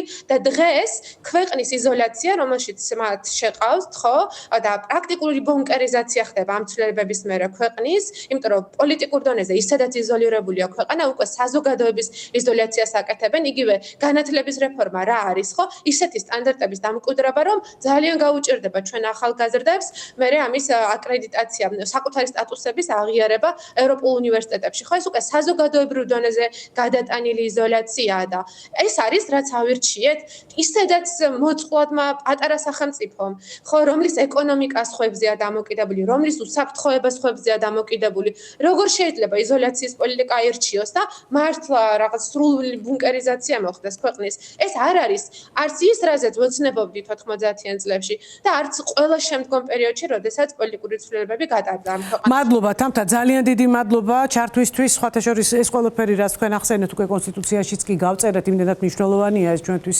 ყველასთვის და მე იმედია, რომ ჩვენ ამ ორბიტაზე აუცილებლად დავბრუნდებით. ძალიან დიდი მადლობა ჩართვისთვის. ჩვენ ხშირად შეგაწუხებთ, რომ მოვისმინოთ თქვენი ძალიან საინტერესო მოსაზრებები და ვილაპარაკოთ იმ თემაზე, რომელიც საზოგადოებას ძალიან აინტერესებს. ამაში ვარ სრულიად დარწმუნებული. წარმატებებს გისურვებთ. კიდევ ერთხელ ძალიან დიდი მადლობა. მაია, ამიერიდან გრანტების მიღება საქართველოს მთავრობას, ანუ აი უფლებამოსილ პირის, თქვათ, კეთილნებაზე და კეთილსურვილზე იქნება დამოკიდებული. ფიქრობთ, რომ თქვათ, აი ამ გზით წახვიდეთ და შეიმსუბუქოთ ის დიდი ვალდებულებები, რაც აიღეთ თავის დროზე. ანუ უცხოური დაფინანსებით არა ვერ ნებართვა ითხოვოთ, რომ გრანტი აიღოთ. ვერ ჩვენ საერთოდ ამაზე უკვე გქონდა საუბარი კოალიციაში და ძალიან ბევრი ანუ ორგანიზაცია, რომელიც ჩვენს კოალიციაში შემოდის, სახაჩევთან ხვდით იმაზე, რომ წეგარას თქვი, ეს უკვე ნაფიქრი ძალიან შეურაცხყოფილია ეს ჩვენთვის. შეურაცხყოფილია არანებართვის თხოვნა, შეიძლება რაღაცა სტრატეგია იყოს, სადაც რაღაც მიმართულებით მეტი თანხა სურდეს ამ სტრატეგიის მიხედვით მთავრობამ დახარჯოს რაღაცაში ნაკლებ, ანუ რაღაცის გამო შეიძლება რომ შეთანხმებაზე წახვიდეთ. კი, მაგაზე არ არის ლაპარაკი, მაგრამ პარალელურად ჩვენი შვილის ინტერესების გამტარებელი კი არა, ვიღაცის ინტერესის გამტარებელი დაგვეძახოს და დაგვერქვას. ეს უბრალოდ შეუძლებელია. და ანუ აგენტის სახელდება არის აბსოლუტურად მიუღებელი თქვენთვის. ჩვენთვის მიუღებელია და პრაქტიკულად ბოლო აი ამ ხნის განმავლობაში არც ერთხელ აღარ დაგვიწერია არც საგრანტო პროექტი, განაცხადი და პრაქტიკულად გავაჩერეთ საქმიანობა როგორც აქტივისტებმა, როგორც მშობლებმა, რომლებსაც სხვა მშობლების გაძლიერება უნდა, როგორც ორგანიზაციამ, რომელსაც კარგი და თანამედროვე სერვისების წინ წამოწევა უნდა. მაგრამ რა ბედი ეწევა ასეთ შემთხვევაში ორგანიზაციას და ადამიანებს, რომლებიც ამ ორგანიზაციის სამსერვისებით სარგებლობდნენ ამდენი ხანი? იცით რა არის? კარგი ის არის, რომ აქამდე რაც გავაკეთეთ, კარგი არსებობს. იმედი გვაქვს ასეც გაგრძელდება. მაგრამ მეორეს მხრივ გაჩერება ამ სფეროში, მაშინ როდესაც ქვეყანა კი არა მსოფლიო წინ მიდის და მუდმივად სიახლეებია და ახალ-ახალი ფორმები დგინდება ადამიანის უკეთესი დაცვისთვის, ხო? ამ დროს გაჩერება რეალურად ნიშნავს, რომ შენ სადღაც რჩები, ადგილზე იძირები და არაფერი აღარ ხდება კარგი შენ ცხოვრებაში. ამდენი ხნის შრომა იღრება წყალში ეს ძალიან. იმიტომ რომ ჯერ ერთ ბევრი სერვისი განვითარდა ჩვენი ერთობლივი ძალისხმევით, მშობლების, სხვადასხვა არასამთავრობო სექტორის და სახელმწიფოსთან თანამშრომლობით სხვათა შორის. მათ შორის სახელმწიფომა ძალიან ისარგებლა იმ წოდნით, რომელიც თქვენ გადაეცეთ. რა თქმა უნდა, ეს ერთობლივი პასუხისგებლობა იყო. ჩვენ ვფიქრობთ, რომ კი, რაღაცაში შეიძლება მათი პასუხისგებლობა უფრო მეტი იყო, მაგრამ ჩვენ მზად ვიყავით, რომ გარკვეულ შევხიდებოდით და შევეხიდეთ კიდე ძალიან ბევრი სერვისის განვითარებასა და დანერგვაში, ინიცირებაში და იმაში, რომ დღეს ეს სერვისები ახალ თაობას აქვს. მაგრამ დღეს უკვე ხარისხზე უნდა ვიმუშაოთ. უკვე უნდა გქონდეს შესაძლებლობა როგორც დამოუკიდებელმა ადამიანებმა ვნახოთ ეს თანხა ამ თუ იმ სერვისში ეფექტურად იხარჯება თუ არა, ეს სერვისი კარგია თუ არა, ეგ კონტროლის სჭირდება, რომ ცოტა სხვა ან გადასხვაფერება რაღაც მომენტში ხო შეიძლება რაღაცა ახალიც წამოვიდეს. ახალზე აღარ მაქვს ლაპარაკი, იმიტომ რომ ახალი ძალიან ბევრი რაღაც ხდება და იმ განვითარებულ ქვეყნებში, რომელსაც საბედნიეროდ რატო? საბედნიეროდ ვიღაცები არსებობენ, ვისაც აქვს გაცილებით მეტი ფული და ამიტომ ექსპერიმენტებს ატარებენ და ძალიან კარგ რამეებს პოულობენ. ანუ ჩვენ ზამზარეულად შეგვიძლია აი გამზადებული პირდაპირ მაგალითები ქვეყანაში შემოვიტანოთ. სქემები პირდაპირ. კი, ზუსტად ესე იყო საოჯახო ტიპის სახლით. ესე იყო პერსონალური ასისტირების სერვისი, რომელიც დღეს ქვეყანაში ინერგება და სახელმწიფო ამაში ძალიან დიდ რესურსს ხარჯავს და ეს უკვე გამზადებული კარგი სერვისი წამოვიდგეს. რატოა ეს კარგი? იმიტომ რომ სახელმწიფოს შეუძლია თქვას, რომ ეს თანხა და სხვათა შორის სახელმწიფო ყოველთვის ხარჯავდა ფულს, მათ შორის იმ დიდ თავშესაფრებში. მაგრამ კარგი ის არის, რომ ჩვენი მხარდაჭერით მას შეუძლია განასხვავს და თქვას, რომ ეს კარგია, ეს ცუდია. თუ მე თანხას ვხარჯავ ამ სერვისში, რომელიც ცუდ მხარეს მიდის, კი აღარ დავხარჯო, არამედ განვავითარო. განვავითარო კიდევ უფრო უკეთესი სერვისებისთვის. ჩემს მოსახლეობას გაცილებით უკეთეს მდგომარეობაში ამყოფენ და მომავალ თაობას, რომელსაც იგივე პრობლემა შეიძლება ჰქონდეს. მაია, რა თქმა უნდა, მე მთელი გულით და სულით მინდა რომ თქვენი სერვისები კიდევ უფრო მეტად განვითარდეს, იმიტომ რომ მე მახსოვს დახურის პირას ყოფი, მაშინ სწორედ გადაცემა მიუძღვენით ამ თემას და როგორ ითხოვდნენ ბენეფიციარები, როგორ თხოვდნენ მაშინ მთავრობას, რომ ძალიან გთხოვთ არ დახუროთ ჩვენი სახლები, ეს ჩვენთვის ძალიან მნიშვნელოვანია და ამისი მომსწრე ადამიანები ვარსებობთ და გვახსოვს ძალიან კარგად. ვახტანგ, გიფიქრიათ თუ არა, რომ თუნდაც იმისთვის, რომ ქართული საზოგადოება დაცული იყოს და მისი ჯანმრთელობა იყოს დაცული აი იმ საშიშროებებისგან, რაც არსებობს, მიმართოთ ქართულ ოცნებას და მოითხოვოთ უფლება გრანტის მისაღებად. ხო, გვიფიქრია, რა თქმა უნდა, ფაქტიურად სხვა გამოსავალი არც გვაქვს, რომ მოვითხოვოთ უფლება. უკვე მიმდინარე გრანტებზეც ამ ცვლილებებით შევიდა ეს ცვლილება. ანუ მაგალითად 3 წლის წინ დაწყებული გრანტი უკვე გააგრძელო, ეხლა უკვე უნდა მოითხოვოთ ნებართვა, რომ გააგრძელო. ვფიქრობთ ამის შესახებ, ეს არ გულისხმობს რეგისტრაციას იმ ღირსებაშემლახავ რეესტრებში, რაც ასევე ჩვენთვისაც მიუღებელია და ბევრი ორგანიზაციისთვის მიუღებელია ამის გაკეთება. არც ეს არის მისასალმებელი, რა თქმა უნდა, ეს ნებართვის მოთხოვნა და გასაგებია, რომ ეს არის კონტროლისთვის გაკეთებული, რომ სამოქალაქო საზოგადოება მაქსიმალურად აკონტროლონ. მაგრამ რა თქმა უნდა ჩვენ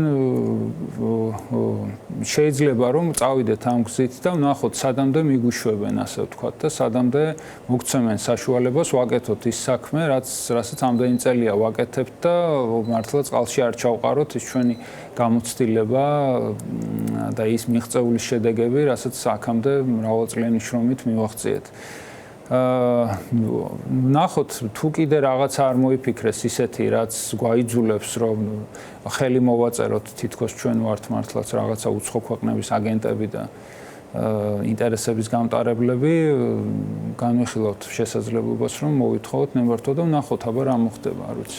სხვათა შორის იგივე მინდა ახლა მედიასთან დაკავშირებით სულ ერთი წინადადებით თქვა ის რასაც თქვათ ჩვენ მედიასაც ერთი პერიოდი აბრალებდნენ რომ რაღაცას იგონებს ეს მედია და ეს ესე არ არის.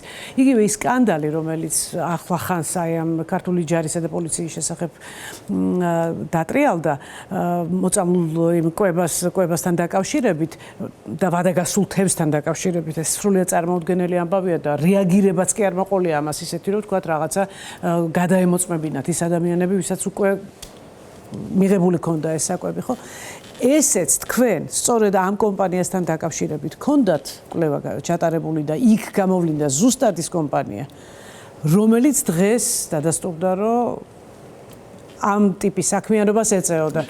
დავიდასტურეთ ხო ესე იყო. თვალის კომპანია არ იყო, მაგრამ იმ კომპანიასთან დაკავშირებული პირები.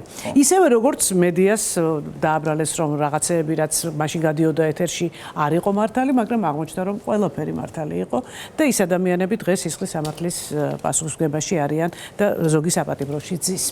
ძალიან დიდი მადლობა იმისთვის რომ იყავით ჩვენთან ერთად, ჩვენ ამ თემებს ყოველთვის დაუბრუნდებით, იმიტომ რომ სრულიად ვაცნობიერებთ რა მნიშვნელობის არის ის საქმე, რომელსაც თქვენ აკეთებთ და მე დარწმუნებული ვარ, რომ ვერანაირი ძალა ამ საქმის კეთებაში ხელს ვერ შეგიშლით, ოთხში როგორც მედია, სანამ ვიარსებებთ თქვენთან ერთად. ცხვირი გავს, ამიერიდან ქართული ოცნება პოლიტიკური მიზნის მქონე სუბიექტად ჩართვლით, მაშინაც კი თუ პარტიად რეგისტრირებული არ ხართ. საკმარისია ოცნებას მიაჩნდეს, რომ თქვენი აქტივობა, ციტატა, არსებითად გავს პოლიტიკურ პარტიას. ვრცლად ამის შესახებ 2 წუთში რეკლამის შემდეგ.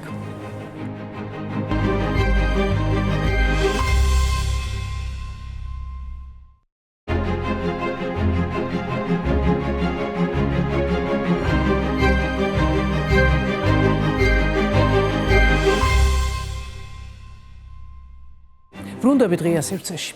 3 წლამდე პატიმრობა ხელისუფლების სისტემატურად არ აღიარებისთვის. ასეთ ქვეყანაში გავიღვიძეთ დღეს. სანამ Facebook-ზე რამეს დავპოსტავთ, კარგად დავფიქრდეთ. ხომ არ ემსახურება ეს კონსტიტუციური ორგანოების არალეგიტიმურობის აღქმის დამკვიდრებას. ეს ამიერიდან სისხლის სამართლის პასუხისმგებლობას ითვალისწინებს. ჩვენი სტუმრები არიან საბა ბუაძე, თბილისის საკრებულოს ყოფილი წევრი და ნიკა სიმონიშვილი, ახალგაზრდა იურისტთა ასოციაციის ყოფილი თავმჯდომარე. ძალიან დიდი მადლობა მობრძანებისთვის. საბა, სხვა შორის მაინც გადავავლე Facebook-ს თვალი, მინდოდა რომ დავწუნებულიყავი, რამდენად ესეთი სისრულეში შეიძლებოდა მოყვანილიყო ეს ახალი კანონი. კონსტიტუციის ასეთი უთამოყარეო ფორმით ფეხებზე დაკიდება არავის გვიკვირს, რომ Facebook-ზე დაწერეთ. პარტიის წევრობა 8 წლით აეკრძალათ ადამიანებს, ვინც შემოსავალი მიიღო უცხოეთიდან. რატომ გაგახსენდათ პირველ რიგში შალვა პაპუაშვილი? იმიტომ მოგესალმებით პირველ რიგში რომ მივესალმები ჩვენ მაყურებელს, იმიტომ რომ ამ ორმაგი სტანდარტის საუკეთესო სახე არის შალვა პაპუაშვილი. ადამიანი, რომელიც გამოდის და საუბრობს ამ საკანონმდებლო ცვლილებებზე, რომელიც 20 წლის განმავლობაში არის სწორედ გერმანიის სახელმწიფოს მიერ მიღებული ხელფასით ნაზარდი. ეს ადამიანი დღეს გველაპარაკება იმაზე, რომ ვინც NGO-დან რაღაც ფორმით იღებდა შემოსავალს, იმას უნდა აეკრძალოს 8 წლით პოლიტიკური საქმიანობა და თვითონ 20 წლის განმავლობაში იყო გერმანიის საერთაშორისო თანამშრომლობის საზოგადოების თანამშრომელი და ბოლო წლებში უკვე მისი ხელმძღვანელი საქართველოში. და მან ჩაწერა კანონში იცით რა, რომ მისთვის და მისნაირებისთვის შეიძლება ნებადართული იყოს, მაგრამ იმ ხალხისთვის, ვისაც ის აძლევდა თავად გრანტს, იმ ხალხისთვის აკრძალული უნდა იყოს. გამიჯნული არის ტერმინები, უცხო ძალის ინტერესების გამტარებელი ორგანიზაცია არის არასამთავრობო ორგანიზაცია და უცხო ძალა არის ისაც მუშაობდა შალვა პაპუაშვილი და უცხო ძალისთვის თურმე და იქ თუ მუშაობდი, იქ შეიძლება და არანაირი აკრძალვა არ გაქვს და თუ მისგან მისივე ხელით იღებდი გრანტს, მაშინ აკრძალული გაქვს 8 წლით პოლიტიკური საქმიანობა. რადონის აბსურდი არის ეს, ეხა საზოგადოებამ უნდა წარმოიდგინოს, მე არ დავიწყებ ლაპარაკს იმაზე, რა სიკეთე აქვს საქართველოს მიღებული ჩვენი მეგობარი სახელმწიფოებისაგან ამ წლების განმავლობაში. იქნება ეს საზოგადოებაში სხვადასხვა პრინციპების გაძლიერების და დამკვიდრების კუთხით, თუ პირდაპირ ფიზიკურად გადმოცემული დახმარება მაშინ როცა ამ ქვეყანაში არ ჩუქი იყო, არ წყალი იყო, არც საჭმელი არ იყო და არაფერი არ იყო. ამ პერიოდიდან ვიღებდით ჩვენ დახმარებას, ხო? და არ დავიწყებ იმაზე საუბარს, რამდენი სიკეთე გვაქვს მიღებული ჩვენი მეგობრებისგან, სწორედ არა იმიტომ რომ კარგები ვართ ან ისინი არიან კარგები, იმიტომ რომ ჩვენ გვინდა იმ სივრცის ნაწილი ვიყოთ, სადაც მათ წარმოუდგენიათ საქართველოს მომავალ პარტნიორად. აქ ხშირად ხდება ხოლმე სხვა შორის იმის ლაპარაკი, რომ აი რისთვის გვაძლევდნენ რა, მართლა ვუყვარ ვართ თუ რაღაც ჩვენი მეგობრები არიან, ესე ასე გულობყვილოდ ხდება ხოლმე საკითხის დასმა და ჩვენ და მათ გვაქვს თანხმედრი ინტერესები. ეს არის თავისუფალი ეკონომიკურად წელში გამართული სამყაროს ნაწილად საქართველოს ყოფნა. ამაში გვაქვს თანხმედრი ინტერესები და ამაში ხდებოდა ამ ფულის ინვესტირება და არა იმაში, რომ ვიღაცას მოწონდა ან გამსახურდია, ან შევარდნაძე, ან სააკაშვილი, ან ივანიშვილი. რაც შეეხება ამ კანონის აბსურდულობას, მე წლების განმავლობაში მუშაობდი და მუშაობ კორუფციაზე და ინტერესთა შეუთავსებლობაზე და მინდა გითხრათ, რომ ინტერესთა შეუთავსებლობის და კორუფციის შესახებ კანონში დღეს უკვე კორუფციის წინააღმდეგ ბრძოლის კანონში არანაირი შეზღუდვა არ არის, მაგალითად თუ შენ მუშაობდი ეროვნულ ბანკში და მერე გადახვალ კერძო ბანკში. გააგრძელებ საქმიანობას, სადაც პირდაპირ ძალიან თვალნათელი ინტერესთა კონფლიქტი არის. ან თუ მუშაობდი მაგალითად მარეგულირებელ კომპანიაში და გადახვალ ამ მარეგულირებელი კომპანიის მიერ დარეგულირებულ სადღაც კომპანიაში. ან თუ მუშაობდი სამინისტროში და მერე გადახვალ იმ კომპანიაში, რომელსაც აძლევდი ტენდერებს. ეს ყველაფერი არ არის დარეგულირებული, ეგრეთ წოდებული მბრუნავი კარი და ჩვენ გვეუბნება შალვა პაპუაშვილი და ქართული ოცნება, რომ გაგრილების პერიოდი ჭირდებათ თურმე იმ ხალხს, ვინც არასამთავრობო სექტორში მუშაობდა იქამდე, სანამ პოლიტიკურ საქმიანობას დაიწყებს და თვითონ გაგრილებული კი არა, გაცხელებულები და გავარვარებული შემოვარდნენ NGO-ებიდან ქართულ ოცნებაში. ეს უთავმოყვარეო ხალხი, წარმოიდგინეთ, დღეს ეს აბსოლუტურად უჩრდილო და არაფრის მთქმელი ბიუროკრატია ყველა თავის დროზე რაღაცა ფორმით მუშაობდა და ხელფასს იღებდა სწორედ ამ დონორ ორგანიზაციებში. პაპუაშვილი, კობახიძე, სამხარაძე, ბითაძე, სოზარ სუბარი, სულთად მათ მიერვე ნაგინები და არასასურველად გამოცხადებული სოროსის ფონდის თანამშრომელი იყო, ხო? და ეს ხალხი დღეს როგორ გველაპარაკება ამაზე? მე შეგნებულად არ ვსაუბრობ, ნინო, იმაზე, რომ კონსტიტუციის მე-17 მუხლის დარღვევა არის, პოლიტიკური უფლებების შესახებ პაქტის დარღვევა არის, ევროპის ადამიანის უფლებათა კონვენციის დარღვევა არის, ის მთელი კანონმდებლობა, რომელიც მიღებული არის. ამაზე ლაპარაკსაც არ დავიწყებ, რამდენად არაკონსტიტუციური და არასამართლიანი არის ეს კანონები. ვინ უნდა იყოს და ვინ არ უნდა იყოს პოლიტიკაში, ამას განსაზღვრავს ქართველი ხალხი. ამას ვერ და არ განსაზღვრავს ივანიშვილი. ამ ასე ვთქვათ, საწადელ მიზანს ვერ მიაღწევს ეს კანონმდებლობა. ეს არის აბსურდი. ეს არის ქართველი ხალხის არმცნობი, ქართველი ხალხისგან გაუცხოებული ძალის მიერ მიღებული სწორხაზოვანი რაღაცა სამართლებრივი, ფსიქოპატური მართლა საკანონმდებლო ჩარჩო, რომელიც არ იცნობს ქართველ ხალხს და არ იცნობს ქართველი ხალხის ბუნებას. და რომელსაც გონია, რომ ამ აკრძალვებით შესაძლებელი არის ვიღაცების პოლიტიკიდან განდევნა და პოლიტიკა რა არის? პოლიტიკა არის აზროვნების სივრცე. ანუ ჩვენ რა უნდა გითხრან, რომ აზროვნებაზე ვთქვა თუ არის? ანუ ვთქვა თუ არის მართლაც ჩვენ მთავარ ადამიანურ საწყისზე, რომ ვაზროვნებ მას შესაძამე ვარსებობ. ვარსებობ, რა თქმა უნდა. და პოლიტიკა არის აზროვნების შეტაკების სივრცე, ხომ?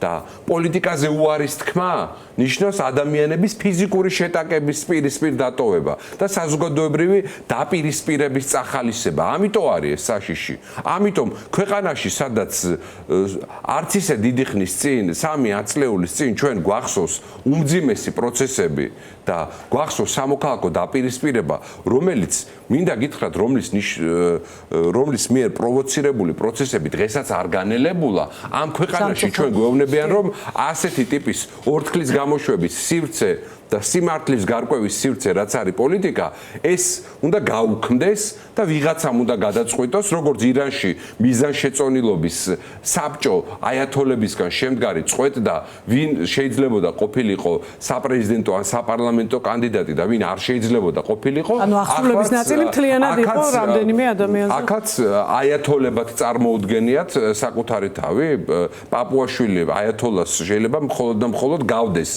და ამ ხალხს წარმოუდგენიათ, რომ ასეთი რაღაც ტიპის კანონმდებლობით ჩვენ გვითხრას, ვინ უნდა იყოს პოლიტიკაში და ვინ არ უნდა იყოს. ეს ვერ და არ მოხდება და თუ ამის გაკეთება უნდა იცოდნენ, რამდენად საშიში არის. ხალხმა უნდა იცოდეს, ქართულმა ხალხმა, რამდენად საშიში არის ეს. და მეორე განზომილება არის, ნინო, უკვე ეს ეგრეთ წოდებული სისტემური არაღიარების სისხლის სამართლებრივი წესით დასჯა და მე მინდა მათ შევახსენო, რომ ამ ქვეყანაში ცხოვრობს დღესაც ათეულობით ათასი თუ არა მეტი ადამიანი, ვისაც ერთადერთ ლეგიტიმურ ხელისუფლებად მიაჩნია საქართველოს პირველი პრეზიდენტის ზვიად გამსახურდიას კაბინეტი, მისი მომხრეები და მისი პოლიტიკური თანამოაზრეები და რა ვიცი, აგერ ფინეთში ბესო გუგუშვილი ცხოვრობს ფინეთში და ბევრი ადამიანისთვის ერთ-ერთი უკანასკნელი ლეგიტიმური წარმომადგენელი კანონიერი ხელისუფლების არის ის და ამიტომ როდესაც ჩვენ საუბრობთ იმაზე, რა არის ან კანონმდებლობის მიზანი, ჩემთვის სიმართლე გითხრათ, წარმოუდგენელი არის ის, რომ ამ კანონმდებლობამ შეიძლება იმუშაოს და მეორე, რაც ყველაზე მთავარი არის, ამ კანონმდებლობის მთავარი მიზანი არის ამ ქვეყანაში პოლიტიკური ცხოვრების კიდევ უფრო მეტად დაძაბვა, გართულება, რაც ამ ქვეყანას ძალიან სახიფათო პერსპექტივას პირდება და ამიტომ უნდა ვიყოთ თითოეული ჩვენგანი ამ ყველაფრის წინააღმდეგი და მთავარი რისი მთქმელიც არის ეს ყველაფერი არის ის რომ ეს ძალა რომელიც ვიღაცებს ცდილობს რომ აუკრძალოს პოლიტიკური საქმიანობა ვიღაცებს ეუბნება რომ მაღიარე თორემ დაგიჭერ თავად არის საუკეთესო მაგალითი იმისა, როგორი შეიძლება იყოს ლეგიტიმაციის კრიზისი. როცა ვიღაცა დაგზდევს და გეუბნება, რომ მაღიარე თორემ დაგიჭერ და თუ არ მაღიარებ და თუ არ იტყვი, რომ მე ვარ ლეგიტიმური, შენ ნახე რა დღეს დაგაყრი, რას გეუბნებათ თქვენ აი ამ ძალაზე ასეთი ტიპის საკანონმდებლო ინიციატივები. ესე იგი, ეს ხალხი თავად აღიარებს იმას, რომ მათ აქვთ ეს პრობლემა და მათ აწუხებს ეს პრობლემა და ამ წინააღმდეგობის მიერ აღებული კურსი არის ძალიან სწორი და მართებული. მე გულწრფელად გეტყვით ბოლოს არა, დაგიბრუნდები. ბოლოს ვიტყვი, მე მგონია რომ ჩვენ ნებისმიერი ჩვენი ნაბიჯი უნდა იყოს ამ ქვეყანაში საყოველთაო ეროვნული კონსენსუსის მშენებლობისკენ გადადგმული, რაც ნიშნავს იმას, რომ ჩვენ აი ეს დაშორებული მხარეები უნდა შევაერთოთ, უნდა ამ პასუხისგებლობით მოვეკიდოთ ამ პროცესს მიუხედავად იმისა, რომ არათუ პასუხისგებლიანი, არამედ ანტიეროვნული და ანტისახელმწიფოებრივი ძალა მართავს დღეს ქვეყანას. ჩვენ არ უნდა დაუშვათ ის, რომ ამ ძალამ მიაღწიოს იმას, რომ საზოგადოება დაშორდეს ერთმანეთს და გაიხლიჩოს, რაც არის პირდაპირ ჩვენი მტრების და არაკეთილის მოსურნეების სასურველი და საოცნებო მოცემულობა. ნიკა, პარტიების შესახებ კანონში ესეთი ტერმინი, მე სპეციალურად წავიკითხავ ამას ყველაფერს, რამე არ შემეშალოს, იმიტომ რომ კარგი ხანი ვაკვირდებოდი, რამე ხომ არ მეშლება და რასაც ვკითხულობ ის არის ნამდვილად თუ რა იგულისხმება ამ ყველაფერში. ამიტომ როგორც პროფესიონალს მინდა ეს კითხვები დაგისვა, რომ საზოგადოებისთვისაც ძალიან კარგად განმარტოთ, რას ნიშნავს ყველაფერი ეს. პარტიების შესახებ კანონში ტერმინი გაცხადებული საარჩევნო მიზანი იცვლება ტერმინით გაცხადებული პარტიულ-პოლიტიკური მიზანი. არის ამ დეტალში რაიმე ეშმაკი დამალული თუ აი როგორ მივიღოთ, როგორ გავიგოთ პირდაპირ ეს ცვლილება.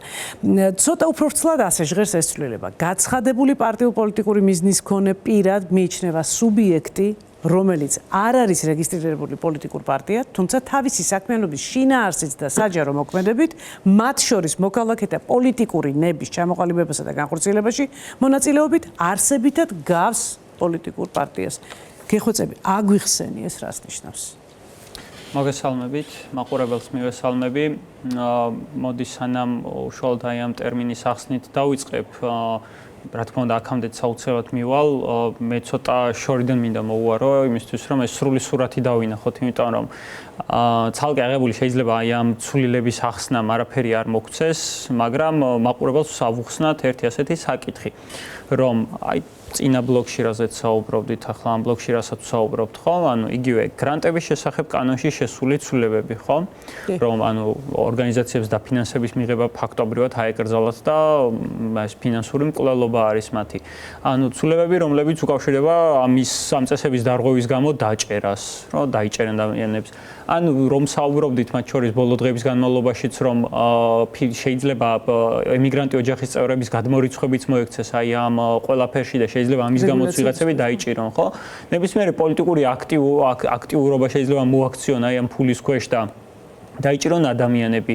როდესაც საუბარი იყო, აგერ ასეთ საუბრობდით, რომ 8 წლის განმავლობაში მაგალითად პირებს ეკრძალებას პოლიტიკური პარტიის წევრობა, ან თუნდაც აი ეს ცვლილება, ან თუნდაც ის რომ ბიზნეს პოლიტიკური აქტიურობა ეკრძალება. აი ეს ყველაფერი ერთ საკანონმდებლო პაკეტში მოაქციეს ქართულ ოცნებაში, აი ჯერ ამით უნდა დავიწყოთ და ეს უნდა ვთქვათ. აი ეს ყველაფერი ერთად ჩაყარეს ერთ ქვაბში, რა შუაში არის, აი ეხა ისე რომ დავსვათ კითხვა, ასევე ის ექსტრემიზმის მუხლიც, ანუ ეს არაღიარების კანონს რომ ვეძახით, არაღიარების გამოც რომ გვიჭერენ, ხო? აი ესეც ეს ყველაფერი რაც ახლა ვახსენე და კიდევ ბევრი სხვა მავნებლობა ერთად აიღეს, ერთ პაკეტში ჩაყარეს და ერთად მიიღეს ეს ყველაფერი. ახლა ვინმე შეუძლია ზოგადად ამიხსნას ეს ყველაფერი რა შუაში არის ერთმანეთთან? არაფერ შუაში არ არის ეს კითხვა მე ბევრმა დამისვა და იქნება რაღაცა სამართლებრივი ლოგიკა მოგვაშველო. ნუ გამეცინა და ვუთხარი სამართლებრივი ლოგიკის ახსნას ნუ მთხოვთ მეთქი პირდაპირ თქვი, იმიტომ რომ აქ სამართლებრივი ლოგიკის მოძებნა არის შეუძლებელი. აქ არის ძალიან მარტივი რაღაც. ანუ ეს ყველაფერი, მთელი ეს ცვლილებები ძალიან მარტივ ენაზე რომ თარგმნოთ, რას ნიშნავს ეს ყველაფერი. თუ შენ მე შემიქმნი შენი პოლიტიკური აქტიურობით პრობლემას, დაგიჭერ. პრობლემა თუ შემიქმენი შენი გრძელი ენის გამო, ზედმეტად ბევრს თუ ილაპარაკებ, ზედმეტად ბევრს თუ იაქტიურებ, დაგიჭერ. ყველაფერი საბოლოო ჯამში მიდის სისხლის სამართლებრივ პასუხისმგებლობამდე. ანუ, აი ახლა მარტივად ავხსნათ ეს ყველაფერი. შენ მიიღებ ჩემგან უკონტროლო ფულს უცხოეთიდან, დაგიჭერ. შენ არ შემითანხმებ გრანტს, რომლის მიღებაც გინდა დაგიჭერ. უცხოეთიდან მიიღებ რაიმე შემოსავალს და მე ამას პრობლემურად აღვიქვამ ჩემთვის, დაგიჭერ. ანუ გავაგრძელოთ კიდევ. არ მაღიარებ დაგიჭერ ხო? გარე ლობიზმზეც იყო იქ საუბარი და ნუ ასე შემდეგ. ანუ გარე ლობიზმს ეწევი და გარეთ რაღაცებს ლაპარაკობ. რითაც შეიძლება მე ზიანი მომადგეს ქვეყნის გარეთ დაგიჭერ. ბიზნესი ხარ და შენი პოლიტიკური აქტიურობა არ მომეწონება, არ ვიცი მაგალითად ფორმულაში მოტანილი რეკლამა არ მომეწონება, ვიტყვი რომ შენ ან მომიტინგებისთვის ვაშლის მიტანა სიტყვა. მომიტინგებისთვის ვაშლის მიტანა, კი ბატონო, ანუ ჯერ ჯარიმაა და საბოლოოდ მე მაინც დაჭერა არის. ანუ შენ შეიძლება არ ვიცი არც არაფერს არ აფუჭებ და არც არაფერს არ აშავებ განსაკუთრებულს, მაგრამ აი ეს იმ ტერმინამდე მივიდეთ, ხო? რაც გულისხმობს პარტიულ პოლიტიკურ საქმეებს. აქამდე იყო გაცხადებული საარჩევნო ბიზნეს მქონე სუბიექტი, რაც ნუ კონკრეტულად არჩევნებში მონაწილეობასთან უნდა ყოფილიყო დაკავშირებული. მაგალითად, ასეთად გამოაცხადეს რამდენიმე პირი, ნუ რაც რა თქმა უნდა თვითონვე ძალიან კარგად იცოდნენ, რომ ეს ხა სრული აბსურდი იყო, მაგრამ საბოლოო ჯამში ანუ შეცვალეს კანონი შეცვალეს და უბრალოდ თქვეს, რომ შენ აქტიურობას თუ მე ზედმეტად მივიჩნევ და თუ ჩავთვლი რომ პოლიტიკაში იმაზე მეტად ხარ შემოსული ვიდრე ეს დასაშვები არის, დასაშვები ადამიანს მე საფრთხე დასაშვები მაგალითად ასეთ პირად და ასეთ სუბიექტად შეიძლება ფიზიკური პირით ჩაითვალოს, შეიძლება იურიდიული პირით ჩაითვალოს, ორგანიზაცია, კომპანია, ფიზიკური პირი არ აქვს ამას მნიშვნელობა, ნებისმიერი პირი შეიძლება ჩაითვალოს, რა შედეგები მოსდევს ამას ეს არის ყველაზე მნიშვნელოვანი. ანუ ასეთ პირად შეიძლება ჩაითვალოს ნებისმიერი პირი, ანუ რომელიც მაგალითად თავისი აქტიურობით რაღაცა ზღვარს გადავა, რომელსაც ქართული ოცნება მიიჩნევს ეს უკვე არის დაუშვებელი და ჩათვლის რომ იმაზე მეტად შემოვიდა პოლიტიკაში, ვიდრე მას ეკუთვნოდა. ანუ უფრო მარტივად რომ ავხსნათ. თუ მაგალითად პირი გარკვეულ პოლიტიკურ მოსაზრებებს აფიქსირებს, ეს გასაგებია რომ მოსაზრებებს აფიქსირებს და შეიძლება ეს არავისთვის პრობლემა არ იყოს ქართულ ოცნებაში, მაგრამ თუ ჩათვლიან ქართულ ოცნებაში რომ მისი გავლენის სფერო იზრდება, მას გარკვეული პოლიტიკური გავლენები უჩნდება, ის მას საერთოდ არ გააჩნია არც არჩევნებში მონაწილეობის მიზანი ან ასე შემდეგ, მაგრამ თუ ჩათვლიან რომ გავლენა იმდენად გაიზარდა საზოგადოებაზე, მაგალითად, ეს შეიძლება Facebook პოსტებით იყოს, შეიძლება არ ვიცი საჯარო განცხადები, შეიძლება ტელევიზიაში განცხადები, არ ვიცი, ნებისმიერი ჩვენგანი შეიძლება მიგვიჩნიონ პარტიულ პოლიტიკური მიზნის მქონე სუბიექტად და ამ დამღის ქვეშ მოგვაქციონენ. ეხლა ეს რას ნიშნავს უკვე? ამას მოყვება რა თქმა უნდა შესაბამისი ადმინისტრაციული პასუხისმგებლობა და შეიძლება მე უკვე სისხლის სამართლებრივიც მოყვეს. მაგრამ მოყვება ერთი პასუხისმგებლობა, მეორე ფაქტობრივად ეს ნიშნავს პარტიების რეგულაციებში და პარტიების რეჟიმში მოქცევას, ნიშნავს იმას, რომ ის შეზღუდვები რაც პარტიებს აქვთ, პოლიტიკურ პარტიებს, ის შეზღუდვები გიწესდება, ანუ უცხოეთიდან მაგალითად შემოსავალს ვერ იღებ. ვერანაირ სარგებელს ვერ მიიღებ, ანუ ელემენტარულ გადმორიცხვას ვერ მიიღებ. ნიშნავს იმას, რომ ანუ გარეთ თუ გინდა მაგალითად არ ვიცი, ქვეყნის გარეთ ვიღაცას პოლიტიკურ საკითხებს დაელაპარაკო, აქაც შეზღუდვები გიწესდება. ამიტომ აი ეს ცვლილებები, ის ექსტრემიზმის მუხლი იქნება, ანუ ექსტრემიზმს კი ვეძახი, მაგრამ ნუ რეალურად არაღიარების მუხლი არის, ხო? ეს არაღიარების მუხლი იქნება, გრანტების შესახებ კანონში ცვლილებები იქნება თუ ასე შემდეგ, თუ ასე შემდეგ. ამის მიზანი რა არის? ანუ აი უფრო ისე შორიდან რომ დავინახოთ. ქართულ ოცნებას აქვს სერიოზული ლეგიტიმაციის კრიზისი. ახლა კანონს დაწერენ თუ არ ვიცი კონსტიტუციაში ჩაწერენ ამ ყველაფერს თუ რაც არ უნდა გააკეთონ, ახლა ჩემ წარმოდგენას მათ არალეგიტიმურობასთან დაკავშირებით ისინი ვერ შეცვლიან, ხო? იმიტომ რომ მით უმეტეს რატომ ახორციელებენ ესე პრობლემა რაში არის? ქართულ ოცნებას აქვს ლეგიტიმაციის სერიოზული კრიზისი. როგორც ქვეყნის შიგნით, ისე ქვეყნის გარეთ. განსაკუთრებით ქვეყნის გარეთ, იმიტომ რომ ამ ხალხს არავინ არ ელაპარაკება. ანუ თქვენ არ ვიცი და ბევრს დადიან, ბევრს ცდილობენ და ნუ მათ შორის აგერ ამბობენ რომ ამერიკასთან თითქოს რაღაც ურთიერთობებს ალაგებენ, მაგრამ ნუ ამ ურთიერთობებს მე წინა წლის 20 იანვარზეც მქონდა მოსმენილი მათგან რომ აი 20 იანვარი დადგებაო და ეს ყველაფერიო დამთავრდებაო და იქ ტრამპთან ალაგებდნენ და ნუ ასე შემდეგ. ერთი წელი გავიდა 20 იანვრის მერე მეტიც. ვერაფერი ვერ დაალაგეს. ეხლა ხომ ვალაგებთ, ნახავთ რასაც დაალაგებენ. ვერაფერსაც ვერ ალაგებენ და რეალურად აი ეს არის მთელი პრობლემა. ანუ ეს დაალაგება, ანუ რასაც ისინი გულისხმობენ, ასე არ ხდება ეს დაალაგება, ხო? ანუ რა უნდა შესთავაზო შენ პარტნიორ სახელმწიფოს ისეთი, რომ ანუ მოვიდეს და პირიქით ანუ ხედავთ ამერიკის საგარეო პოლიტიკას, რომ ანუ ივანიშვილის მსგავს ავტორიტარებს პირდაპირ ფორმით ებრძვის, ხო? ანუ ვინც ასე ვთქვათ, პირდაპირ ესე დაუპირისპირდა ანუ ებრძვის ხო ანუ ასეთ ავტორიტარულ მართველებს ებრძვის თან პირდაპირ ხო ამიტომ ეს ხალხი ვერაფერსაც ვერ ალაგებს და მთელი პრობლემა არის რატომ ვერ ალაგებენ და ვერავისთან ვერ ლაპარაკობენ ანუ დემოკრატიულ სახელმწიფოებთან კი არა დიქტატორებთან და ავტორიტარებთანაც ვეღარ ლაპარაკობენ ხო და ყოველთვის მეცინება ხოლმე კობახიძის კადრებზე როდესაც თურქმენეთში იყო და დიქტატორებიც ხელს არ ართმევდნენ ანუ დიქტატორებიც არ აღიარებენ ამ ხალხს ერთი მარტივი მიზეზის გამო რომ თუ დიქტატორი ხარ ჯერ ერთი თქვი ხო რომ მე ვარ დიქტატორი აიღე შენ თავზე პასუხი ივანიშვილი გამოვიდეს თქვას მე ვარ დიქტატორი ხო ანუ ასეთი კომიკური დიქტატურა მე ჯერ არ ვიცი თუ არსებულა მსოფლიოში არც ვიცი არც გამიგია მაგრამ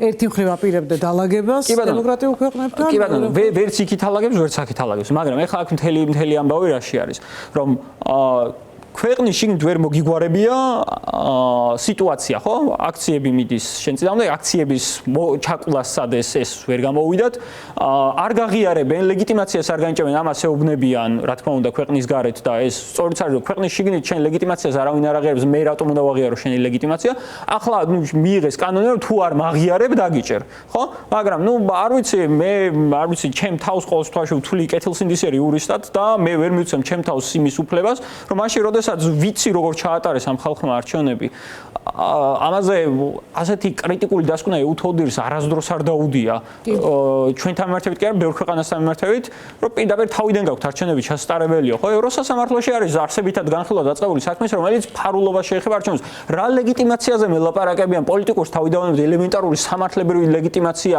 არ გააჩნიათ ეხლა მურუსიძის სასამართლოში და საკონსტიტუციო სასამართლოში სადაც თითქმის ყველგან თავისი მოსამართლეები უსყედან იქ თუ გაიპრავეს არჩევნები ბოდიში ეს ჩემთვის არაფერს არ ნიშნავს საერთოდ ხო ამიტომ ამ არჩევნებს სამართლებრივად აკლია ლეგიტიმაცია პირველ რიგში 2024-ის არჩევნებს პოლიტიკურს რომ თავი დავანებოთ ამიტომ არ ვიცი რამდენიც არ უნდა იძახონ რომ არ მაღიარებ და დაგიჭერო ხო და რაღაცა განცდის შექმნას შეეცდები ვინმესთვის რომ არა ლეგიტიმურები ვართო, ნუ რაც არ უნდა იძახონ, არ ვიცი, დააშინებენ ამით ადამიანებს.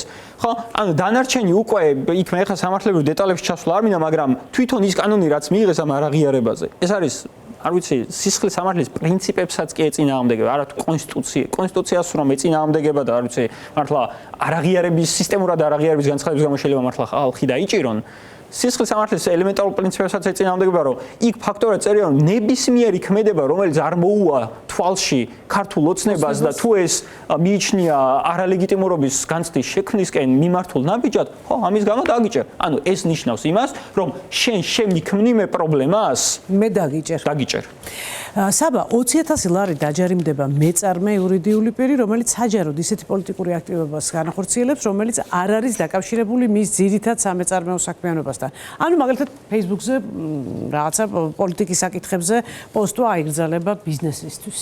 აი ხვდებიან ბიზნესის წარმომადგენლები თუ რა საშიშროების წინაშე დგებიან, თუნდაც აი ამ ერთი ჩანაწერის გამო. მოდი გულწრფელები რო ვიყოთ, თქვათ აქეთ ხარეს არსებული შეცდომებიც, ხო? ჩვენი პარტნიორების მხრიდან მე და ნიკა გადაცემის დაწყებამდე ვსაუბრობდით ზუსტად ამაზე, რამდენად არასწორი აღქმა იყო ქართული ოცნების მიმართ ჩვენი პარტნიორების მხრიდან, მათ შორის დონორების მხრიდან, რომლებიც ვერაფასებდნენ ქართულ ოცნებას იმ ვერაგძალად, რომელიც სინამდვილეში იყო ჩვენი არაერთი მითითების და მხილების და რა ვიცი არგუმენტის მიუხედავად, ხო? ბევრი პრობლემა იყო, მე მგონი მათაც დაინახეს ახლა შეიძლება ვიღაცისთვის დაგვიანებული იყოს, მე არ ვთვლი ასე რომ დაგვიანებულია, ეხლა გაცნობიერება იმისა თუ რა არის ქართული ოცნება ძალიან ზუსტი არის ჩვენი პარტნიორების მხრიდან და ამისი დასტური არის ისიც რომ ძალიან დიდი საერთაშორისო ვაკუუმი არის, მაგრამ თქვენი კითხვის საპასუხოდ ადგილობრივ ბიზნესთან დაკავშირებით ვიტყვი პირველ რიგში იმას, რომ არც ამ საკანონმდებლო ინიციატივამდე არ აწყდებოდა ქართული ბიზნესი ამ ქვეყანაში პოლიტიკური პროცესის დაფინანსებას, რაც არის ცუდი, იმიტომ რომ ცვლილებებს სჭირდება ხალხი, რომელიც დაიჯერებს ამას, მე მესმის ბიზნესის პრაგმატული ბუნება განსაკუთრებით ასეთ ავტოკრატიულ და მსუსხავ გარემოში ყველას ეშინია, რომ ცოტა მეტად გაინწეს, განსაკუთრებით საუბარი არის იმაზე, რომ განსაკუთრებით მესმის რატომაც არის შეშინებული ის ხალხი, ვინც ვისი ბიზნესიც არის პირდაპირ სახელმწიფო სიკეთეებზე პარაზიტირება, ხო? ჩემთვის ეს მაგალითად ბიზნესი არ არის. ვიღაცისთვის ტენდერომანია, სახელმწიფო ქონების და ლიცენზიების და სამშენებლო ნებართვების კორუფციული გზით მიღება არის და კარგი ნებართვის დაალაგება არის ბიზნესი. ჩემთვის ეს არ არის ბიზნესი, ეს არის თანამედროვე ცეხავიკობა, მაგრამ ამის მიღმაც არა, არის საშუალო, არის პატარა ბიზნესი, არის პატიოსანი, ნამდვილი კეთილსინდისიერი პროფესიონალებით სავსე ბიზნესშიც არის სერიოზული პრობლემები და გამოწვევები, რაც ჩემთვის არის გასაგები, მე არავის არ ვთხოვ ახლა აქ ხმლის ქნევას და არავის არ ვთხოვ სპარტანელობას ამ თვალსაზრისით და არაგველობას, შორს რომ არ წავიდეთ, მაგრამ ის რომ საქართველოში პოლიტიკური ცვლილებები უნდა დაფინანსდეს ადგილობრივი რესურსით, ამაში ვარ დარწმუნებული. ამაში ქართულ ოცნებასაც კი მინდა რომ წავყვე დისკუსიაში, თუ ისინი ამბობენ, რომ გარედან შემოსული ფული იხარჯებოდა პოლიტიკისათვის, რასაც მე არ ვიზიარებ და რაც მგონია ტყუილი, თუ ამას თავს დავანებდეთ და ვიტყვით რომ აი კი ბატონო ჩაიკეტოს გარედან ყველანაირი ფინანსური რესურსი, მაშ რა გზავნილია ეს კანონმდებლობა აქ ადგილზე იმ ხალხისთვის, ვინც ამბობს რომ პოლიტიკა უნდა ფინანსდებოდეს ადგილობრივი რესურსებით. რა ამ ქვეყანაში 40%-ზე მეტი მათივე დათვლებით ხმას აძლევს ოპოზიციას, ხო? და ამ ხალხმა საიდან უნდა მიიღოს თქმა უნდა, ეს 40% რესურსები, ხო? საიდან უნდა დაფინანსდეს პოლიტიკა ამ ქვეყანაში და თუ ამბობენ რომ რევოლუცია არ უნდა დაფინანსდესო, კი ბატონო, ესეც შეიძლება არგუმენტი იყოს მათი მხრიდან, რაც გვესმის, ხო?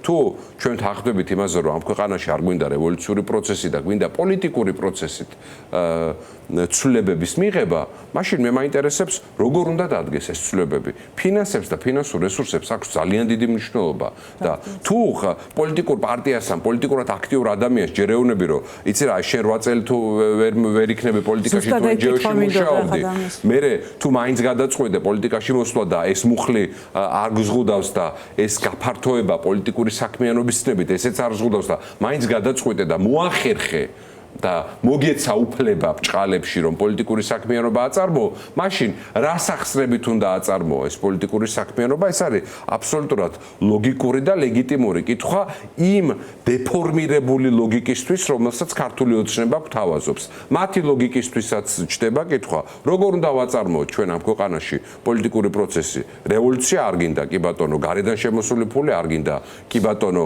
NGO-ში ნამუშევარი ხალხი არ გინდა, კი ბატონო, პოლიტიკური საქმიანობის გაფცნების გაფართოება არ გინდა, ბიზნესის მხრიდან აქტიურობა არანაირი არ გინდა, საკითხებთან მიმართებით აქტიურობა არ გინდა.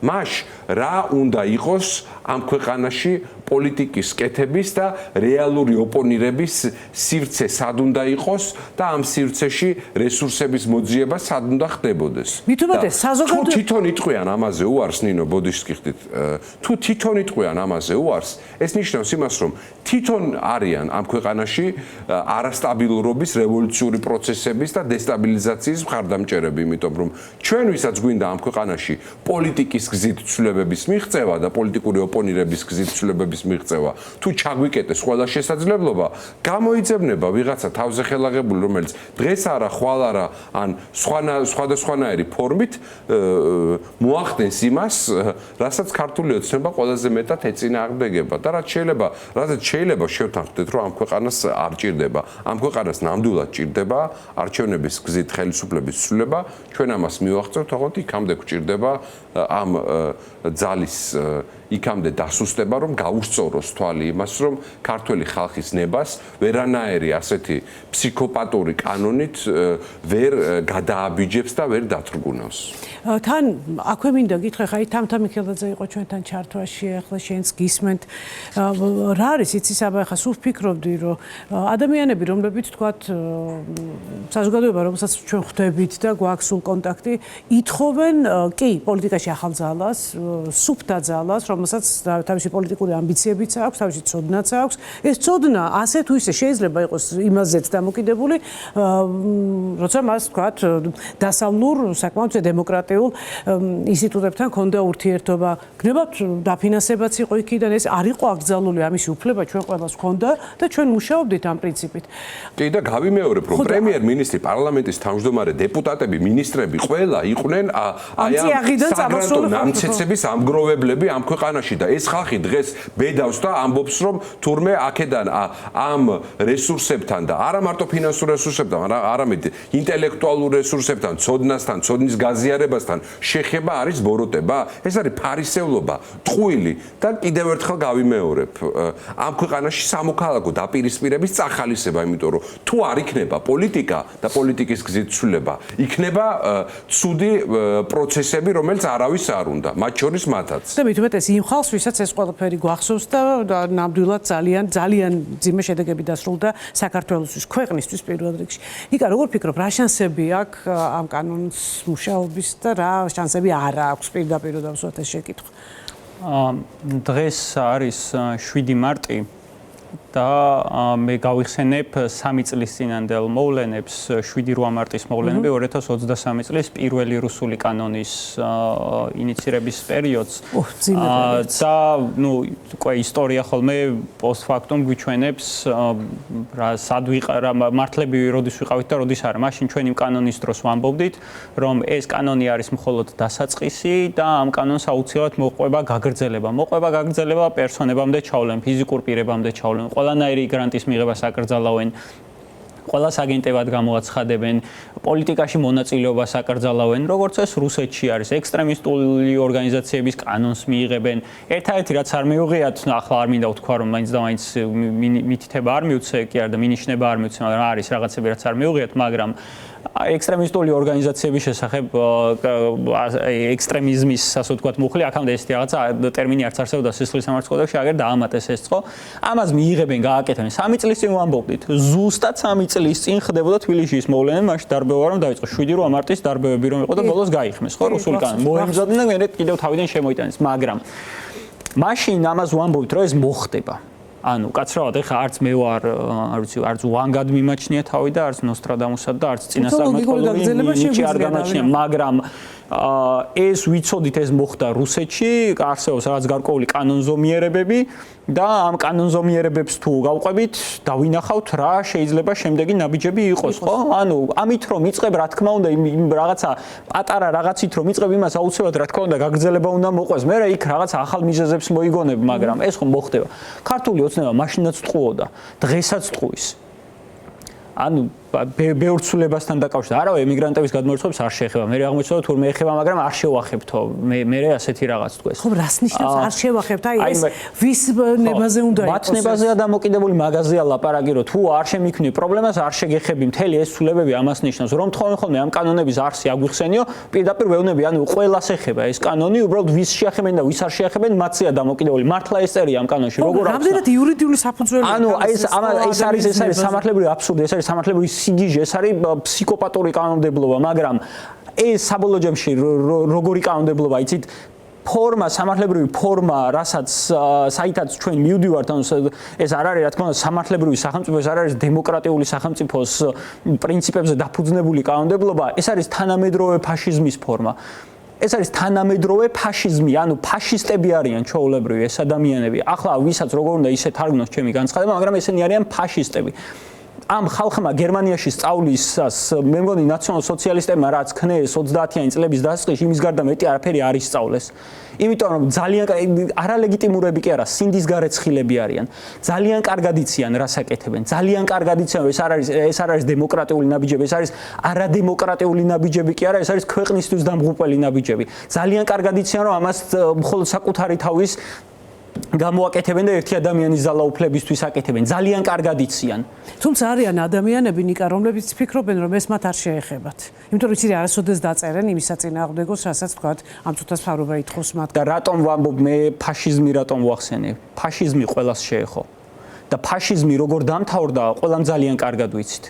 და განსაკუთრებით ყველაზე ცუდად დამთავრდა თვითონ იმ რეჟიმისთვის.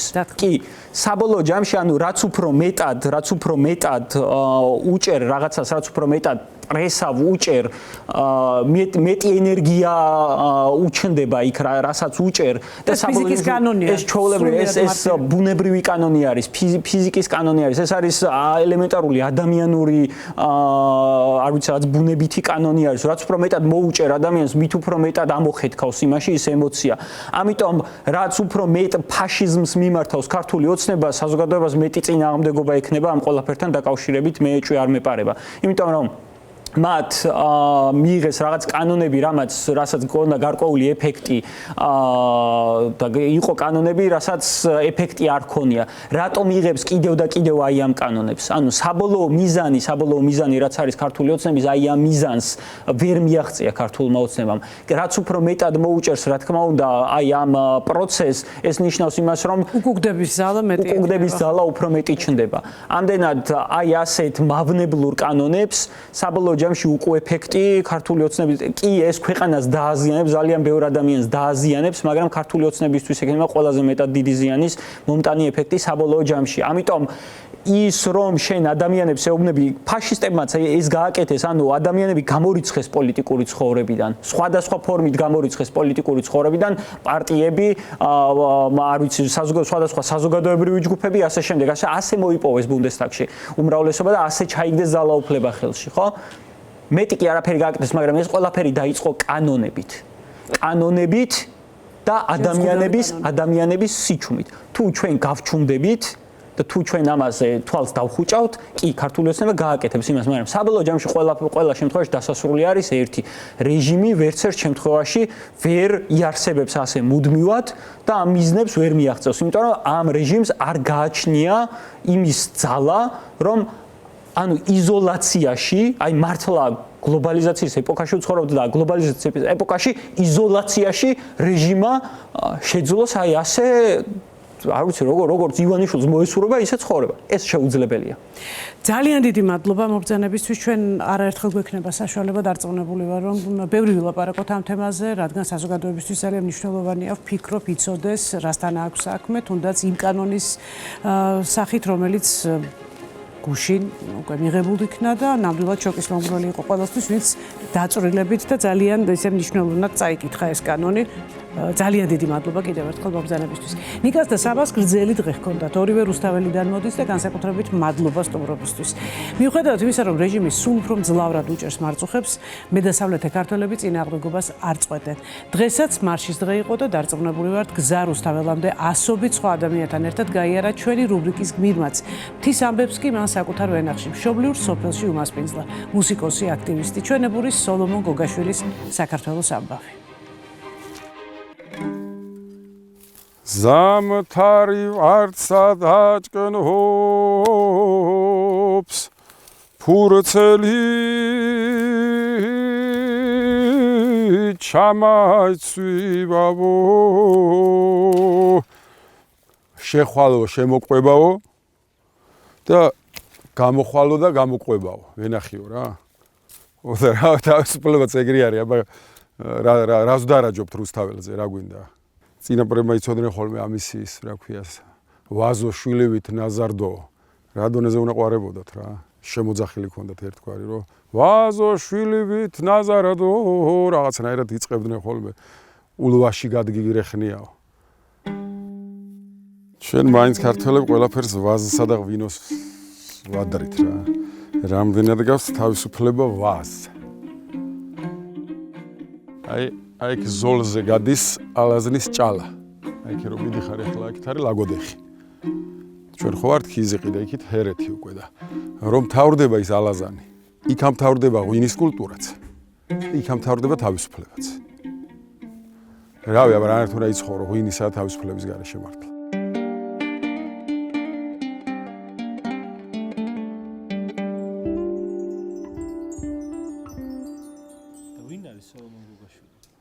ყველაზე მეტად არის რავი აქაური კაცი აი ახლა სადაცა ვართ აი ახლა ეგეთი კითხვა არც მომისმენია რომ არ დაგიმალო რა ყველაზე მეტად ვარ აი აქაური აი ალალიგულით რო თქვა ყველაზე მეტად აი აქ რომ გადავყარი ჩემ ტანსაცმელსა და ამოვიცმევ და ჩავიცმევ რაც მინდა და რასაც მინდა რომ ვაკეთებ და როცა მინდა რომ ვიძინებ როცა მინდა ვიღვიძებ აი რასაც მინდა რომ ვაკეთებ მართლა აი ყველაზე მეტად ეგ ადამიანი ვარ ეს ქიზიყი თვითონ რაღაცნა ყველა ხო ამობს რომ მაინც კახელები ხართ ის ხართ ძალიან გახსნილი ხალხი ცხოვრობს ძალიან განსხვავებული იუმორი აქვთ აი ერთ ყისი ერათ ისე აკენწლის რომ ვერ გაიგება აი ხუმრობაში და არც გეწყინება რა მე მართლა უბატონო იყო თავადური გვარი არ არსებობს გამორბოდა აქეთ თუ ვინმე დააშავებდა რამეს რაჭიდან არიან ჩამოსულები 113 გვარი იყო არბოშიკში 113 გვარი წარმოიდგინე რა. ჯერ მარტო მდიდარი კუთხე არის და მდიდარი სოფელი არის, გაიგე და მეორეც განთავისუფლებული იყვნენ მეფის დროსაც. იმაში ფისკალური შეღავათები ქონდათ, ესენი გადასახადს არ იხდიდნენ. რა თქმა უნდა, ამაში კიდე რომ ომებში ძლიერები რო იყვნენ, იმიტომ იყო ეს ამბავი, რომ ფსიხის აღება უნდა და თუ პირველი შეტაკება მესხები და ქიზიყელები იყვნენ ხოლმე ამ ამბავში. მაგრამ იგრძნობა რა. ადამიანი უფრო ლაღი, ბევრად ლაღი. მე ხელოვნება, აი ჩვენთან ეგეთი არის, ან აი თუ არის ვინმე ისეთი რო გაჩნდება, არის ჰამლეთ გონაშვილივით. სანდრო ახმეტელივით, ვანო სარაჯიშვილი, რავი, რამდენი ჩამო ფიროსმანი, მეტი რა გჭირდება რა. ძალიან მსუყეები არიან, აქ თუ არიან, აი ძალიან მსუყე ხალხი. აი არბოშიკი არის სითამამე. ყველაზე თამამი სადაც ხარ და აქედან წაღებული სითამამითაც სხვაგანაც თამამი ხარ. რომ ძალიან სითბოში გამზარდეს ჩემებმა და სიყვარულში და იყო რა თქმა უნდა ეხლა ის ბედურებები ძროხები მოგპარეს მხედრიონის პერიოდში 20 სული ძროხა გამწარებული მამა ჩემი მახსოვს პაპა ჩემი მახსოვს დენი არ იყო მართლა არ იყო გაზი არ იყო რავი სულ ავტომატების ხმა ისმოდა რავი გარშემო ზეიმის ამბავში ვიზახი რა მე აქ გადაიხადეს ჯაბა იოსელიანის დაბადების დღეც კი გადაიხადეს ეგენი იყო, მაგრამ საბოლოო ჯამში მეგობრებით, სპორტი გვიყვარდა, მე სწავლა შევიყვარე, სახში სითბო იყო, სტუმრები იყვნენ, სუ. გაუნელებლად მოდიოდნენ სტუმრები და პირიქით სითბო რა. პროფესია, ვისწავლე გეოგრაფია დავამთავრე ბაკალავრიატი, მე დემოგრაფია, მე ასპირანტურას დავამთავრე და საკანდიდატო, სადოქტორო თემა არ დამიმტკიცეს. მე მქონდა უცხოური წყაროები საქართველოს მოსახლეობის შესახებ. ჟან შარდენი, არქანჯელო ლამბერტი, ჯუზეპე მილანეზე, რავი, კასტელიც და არაქელ დავრიჟეცი და ასე შემდეგ, ბევრი რა, მე-16, მე-18 საუკუნე მქონდა და. და მეთქი დავწერ ბალე, მაგე იმას მეთქი, რას ამობენ ჩვენზე უცხოელები, ერთი ვინა ვართ, რა ვართ, სულ ბიბლიოთეკაში ვიჯექი რა და.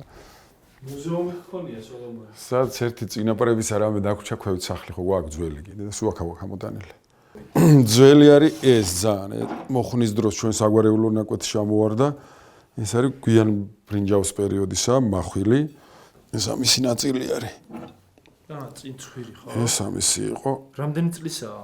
2900-3000 წელი უწევს ალბათ და მესადმი როგორ შეიფასა ეგ უბრალოდ? ეს გვიან ბრინჯაოს პერიოდი ალაზნის კულტურას ეძახდნენ იმ პერიოდისაა რა ეგეთი ზევიდან მახვილი არის რა რაღაცა ვერ გავყევი რა და პროფესია შეიძლება ეგა ყოფილიყო წავედი მე ლატვიაში საცხოვრებლად რა რიგაში ვცხოვრობდი 1.5 წელი და რა ვერ არისო ჩემი იქაც. კარგი იყო, ძალიან ბევრი მეგობარი შევიძინე, ძალიან ბევრი გამოცდილება ვიმღერე გემზეც, ხმელეთზეც, ზღვაშიც. მაგრამ ვერ ისე ვაკეთე. თან ეს რანაირიც აგვაქვს ხო იცი ის თუ კაშკაშებს აქ და იქცა ძალიან დაბლა არის აიგე და აღარ ანათებდა ეს მზეები. ვეღარა, სურომზეს ეცებ ეგრე ვიხარი. ვეღარ გავაჩერე. ისეც მაგაცობა დამრჩა მეორე სამშობლოსავით, მაგრამ მიყვარს ლატვია, მაგრამ დააბრუნდი არბოშიკში პირდაპირ. ამოიღე ბეო და ხელში ჩაგიდე ვაკაური შაირია, იცი შენ? ბეზე. მე რომ შენი სახლი ვნახე მიბმული ლეღოზეო. შენ იცი რომ ამის დიდი ბებია ფიროსმანს აყავდა ხატული? დედა ჩემისა? სონა უკრავს გარმონს. ქალი გარმონით რო ყავდა ხატული ფიროსმან. ის არის დედა ჩემის ბებია სონა გურაშვილი. აი, რო გითხრა შეიძლება არ დამიჯერო შვილო. შეიძლება ვარშავიდან ჩამოფრინდე, საფრანგეთიდან ჩამოფრინდე და პირდაპირ აეროპორტიდან წამოიდე და მოსავალი აიღო. ხნავს, თესავს, ტის, ვენახს აკეთებს, მეტი რა გააკეთო. და თან იქ თავის აქტიურ ცხოვრება კიდე ეწევა, როგორც ხელოვნებაში რა ყველანაირად. ჩოყარო? კი ბატონო, შეგიძლია. და ჩემ მაგრად მღერის. უბრალოდ მამა ჩემი რაც გარდაიცვალა აღარ ამღერის ხოლმე რა. მაგრა, აი ფანტასტიკური გემოვნება აქვს რა. დილით ამამავალ მზეო ხმელეთ დაეხედეო. იცი თქვენ ეგ სიმღერა? შენ ბათულაი ბიჭოილა დიდხანი ცოცხლეო. ყველა მღეროდნენ აქ სამეზობლოშიც ამღეროდნენ. ზოგადად გოგაშვილები ბევრი მღეროდნენ. მაგრამ ჩემი შტო არა, მამა ჩემი და პაპა ჩემი არა. აჰა, ბატონო ჩემო. უბანში სულ ხალხური სიმღერა მესმოდა, მაგრად მღეროდნენ. მაგრამ მორიდებული ვიყავი რა. აი მესამე კურსზე რო გადავედი, იქ ჩემი ძმა მე ჩემი მეჯვარე გახდა, ის რაჭველი ბიჭი, მან წამო ანსამბლს აკეთებსო, უგზარა კურცხალიაო, მაშინ ერისიონის სოლისტი იყო ის ცხონებული და ანსამბლი იმას ქნა თუ რა ქვიაო, შენც მოდი ანსამბლშიო რა. ჩვენებურები რო გითხრა 60-მდე ქვეყანაში ვიყავით და 500-ზე მეტი კონცერტი გვაქვს ჩვენი შნოთი გაკეთებული. აი არავის კაპიკი არ მოუცია რა. რაღაცნაირი ბიჭები ვართ, სხვადასხვა ჩვენებურებიც იმიტომ დავარქვით. სვანები, იმერლები, მეგრელი, ფშავი, აგე ქიზიყი, ორი რაჭველი.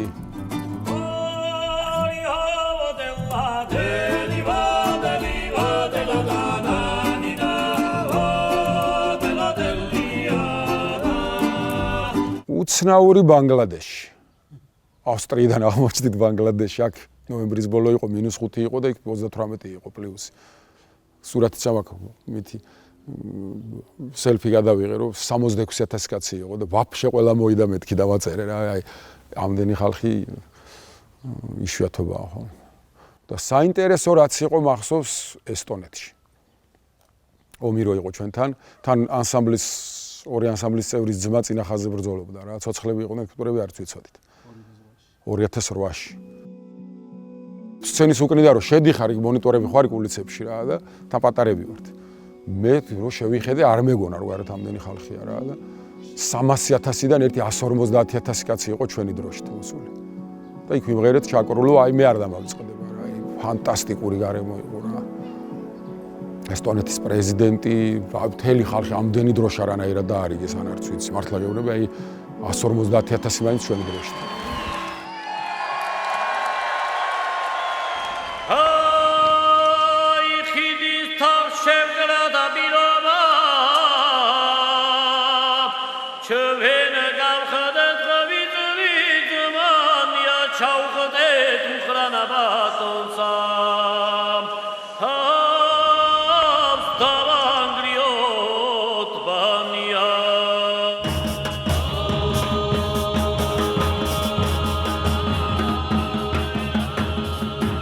28 ნოემბერს რომ ამოვიცი შარვალი და გამოვარდი, თავისით ეგეთი არ მქონია. 12 დეკემბერს მივხვდი რომ იგივე შარვალი დავდიოდი რა.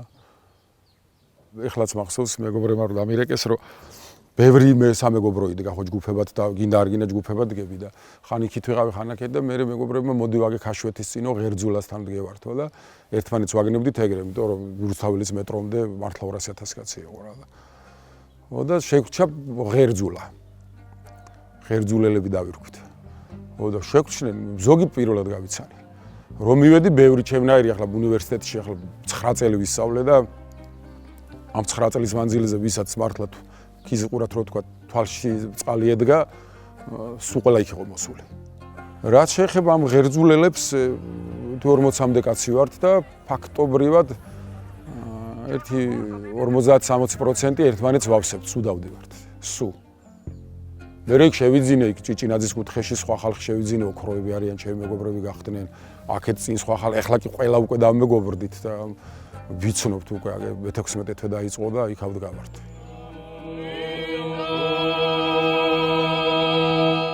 რუსთაველზე თავისით მოვიდა სიმღერა. აი ესე თავისით დაიბადა, იქით დათო შუღლიაშვილი დგას. აქეთ ანსამბლადილეის ბიჭები, აქეთ ჯეგე ჩემი ჩვენებურებიდან, დები ჟვანიები, ნინო ქათამაძე, მალხაზა ერქვანიძე, ხანუ შიკიშვილი მოდის და თავისით აი ესე მანდ ღერძულასთან რო ვიდექით ქაშვეთის წინ რაღაცნაირად შევგროვდით და ოდე ერთ სიმღერა ვთქვათ რა, შევხედეთ ერთმანეთს და დაზანზარდა თავისით რუსთაველი. ლურცა იხარო იმ ტერმა ჩვენზე და არც არა გაუხარნიაო და აი მოფრინავს სიმღერა რა. ეს რო გაგაჩნია, ეს რანაირად უნდა ყავდეს გვერდზე. რანაირად მოდის კაცი რომელიც მიიღებს და მიდის და ხელფასზე მაბიზღებს. რანაირად უნდა დააბიზღო დათოლომიძე ახლა ამ სახში აქ ერთი 500 შერნა ქეიფარი მარტო. 3 ბოკვერი ბიჭის მამა არის. ჩემი დიზაი მელანოსი კლასელია.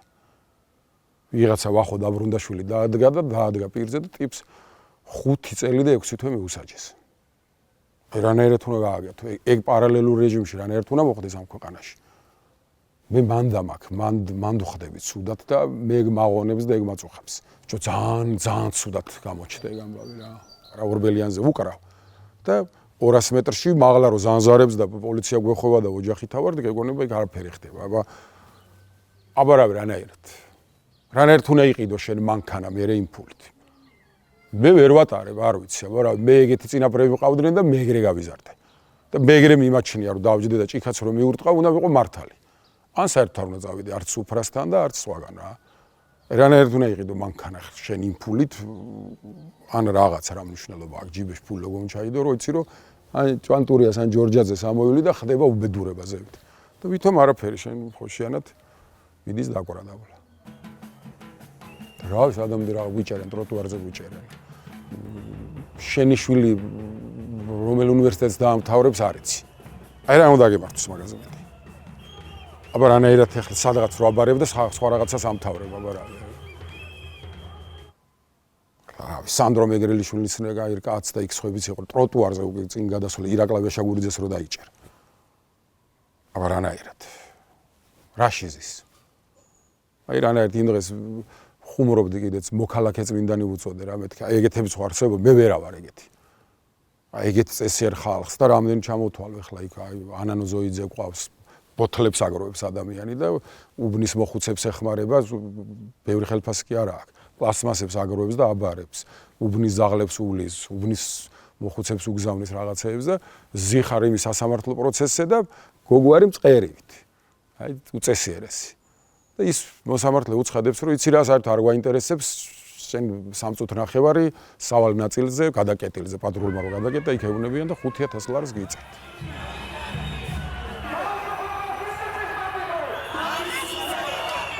ერთი მოხდა უკრაინის ომზე, რომ ძალიან ცუდად ვიგრძენი თავი. ბავშვები ნახევრად უკრაინელები მყავს და აი ძალიან ცუდად ვიგრძენი თავი ვაღიარებდი, რომ ვიცოდი მათ თავს რა ხდებოდა. თან 2009-ში როცა მე გავიცანი საცოლე და როცა დავახლოვდით ეს დონბასის მხრიდან იყო და ჩვენთან ომი ახალი მორჩენილი იყო და ვერ ვარწმუნებდი ბიჭო. აი რუსები ჩვენი მეგობრები და შენ რას ბიჭო ვეუბნებ დედაქალაქში დაგვბომბეს მეძინა ვაზის უბანში და ტელევიზორი გადამოვარდა იქვე ძველი სამხედრო ბაზა იყო კომუნისტების დროინდელი და ისიც კი დამომბეს თქო. დედაქალაქში მეთქი. მე 2014-ში რო დაიწყო იქ ამბავი და პოროშენკოს დროს. მე წავიდნენ ისინი დონბასის მხრიდან. მაშინ თქვეს რომ ბიჭო აი ესე და 20-22-ში რო დაიწყო მე ბოდიშებს ვიხდიდნენ. ნუ მეთქი რაღა ბოდიში ახლა თქვენ თავს უბედურება.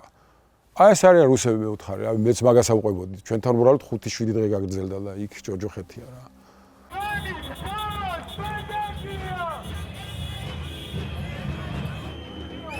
ვერ არა, რომ ახსენდება რომ ხან ქარია, ხან წვიმაა, ხან სიცივია და იქ დგანან ჩემი მეგობრები და თან ვიცი რომ პარალელურად რა ხდება 1 2 3 4 5 სუბოღმიანი კანონები და სუ მოწოლა, მე ვიცი სახში წასვლის შემთხვევაში რა მოხდება.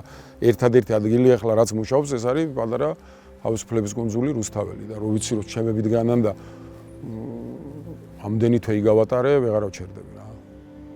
მაკედან სახში შემოцлელი არავინ არ არის, ას დარჩა და შაბათობით უყურებ რომ 10-15,000 კაცი თავისუფლად გამოდის ისევ და სულ მცირე დასავლური სიოც რო დაუბერავს, მანდ ისევ გაიფსება 200,000 კაცი ისევ გამოვა. ვერ შევეგუები ეგრე მაბიზღარა ქვეყანას. ვერ შევეგუები ადამიანო ქუჩაში დაიჭირონ. ახლა აი ჩემთვის 2 წლის წინ რო ეკითხათ, მართლა სიზმრაშიც ვერ ვნახავდი რა. ვერ შევეგუები რომ შვენ რაღაცნაირად მოგწყვიტონ იმ დასავლურ რელსებს, რაც მართლა ჩვენია.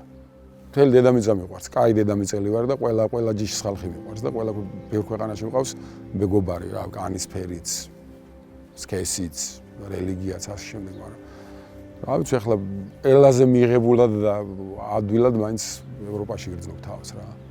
როგორ შეიძლება 30 წელი რასაც ზიადიდან და მერაბიდან და მანამდე ილიადან და ასე შემდეგ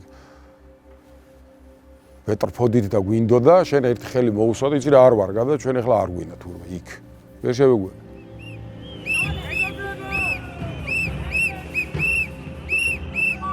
რანაირად შევეგუო ადამიანების ანდრო ჭიჭინაძის ზმადგა ჩემს გვერდით. რანაირად ყოველ დღე იქ არის ისიც. ქალიზის, რომელიც აგერ შენი მეგობარიც არის მზია რა. რომელიც ვიცი რომ ავადარი, მაგრამ არ ტყდება რა. და ესენი ხელაღებით იცი რა, უნდა იჯდნენ ციხეში, რას ქვია, ციხეში რამდენი ათეული წელი ვიცოცხლობ რომ 5 წელი ციხეში ჩამსვა და 9 წელი ციხეში და 3 წელი. ისეთი გახდება აი 1-5 წელში. აი ეს ჯანღი რო გადაიყრება და ნისლი რო აიყრის, იცი როგორი ქვეყანა გახდება 1-4 წელიწადში. აი რომ მიხვალ რა და მე ვარ იუვენტუსის კომაგი ბავშვობიდან და მე და ჩემი ილიკო რომ მივალთ და იუვენტუსი ინტერის თამაშზე რო ჩავალთ მატარებლით. აი ეს იქნება საქართველო მე გეტყვი. და დედა ჩემზე მაგარი კომაგი როა თამამად რომ მეტყვის რომ მოდი რა შვილო მე დასასვენებლად მივდივარ. ჩემი პენსიით მივდივარ დასასვენებლად. ერთ კვირაში ჩამოვალ. რატო არ შეიძლება? როცა შვეიცარიაში ჩემი ძმაკაცის მშობლები დადიან ეგრე გერმანიაში ჩემი მეგობრების მშობლები დადიან ეგრე, იტალიაში ეგრე დადიან. და სხვათა შორის პატრიარქის მაგარი სიტყვები არის ხოლმე ხშირად ახსენება ხოლმე, მაგრამ ნუ მიეჩვევით სიღარიბესო. და ჩემ დიდ პაპას წოდნია კიდე ზუსტად ეგრე სიბეჩავეს ნუ მიეჩვევო რა. არ უნდა მიეჩვია აი მაგამ სიბეჩავე ვიცის მიჩვევა. აი ეგ. მე ეგეთ საქართველოს წარმომიდგენია. ეს საქართველო ეგეთი. აი ეს ორი ტერიტორია დაბრუნდეს და დანარჩენს მე გეუბნები რომ აი მივხე 5 წელში ხალხი ჩვენ თვითონ მივხედავთ.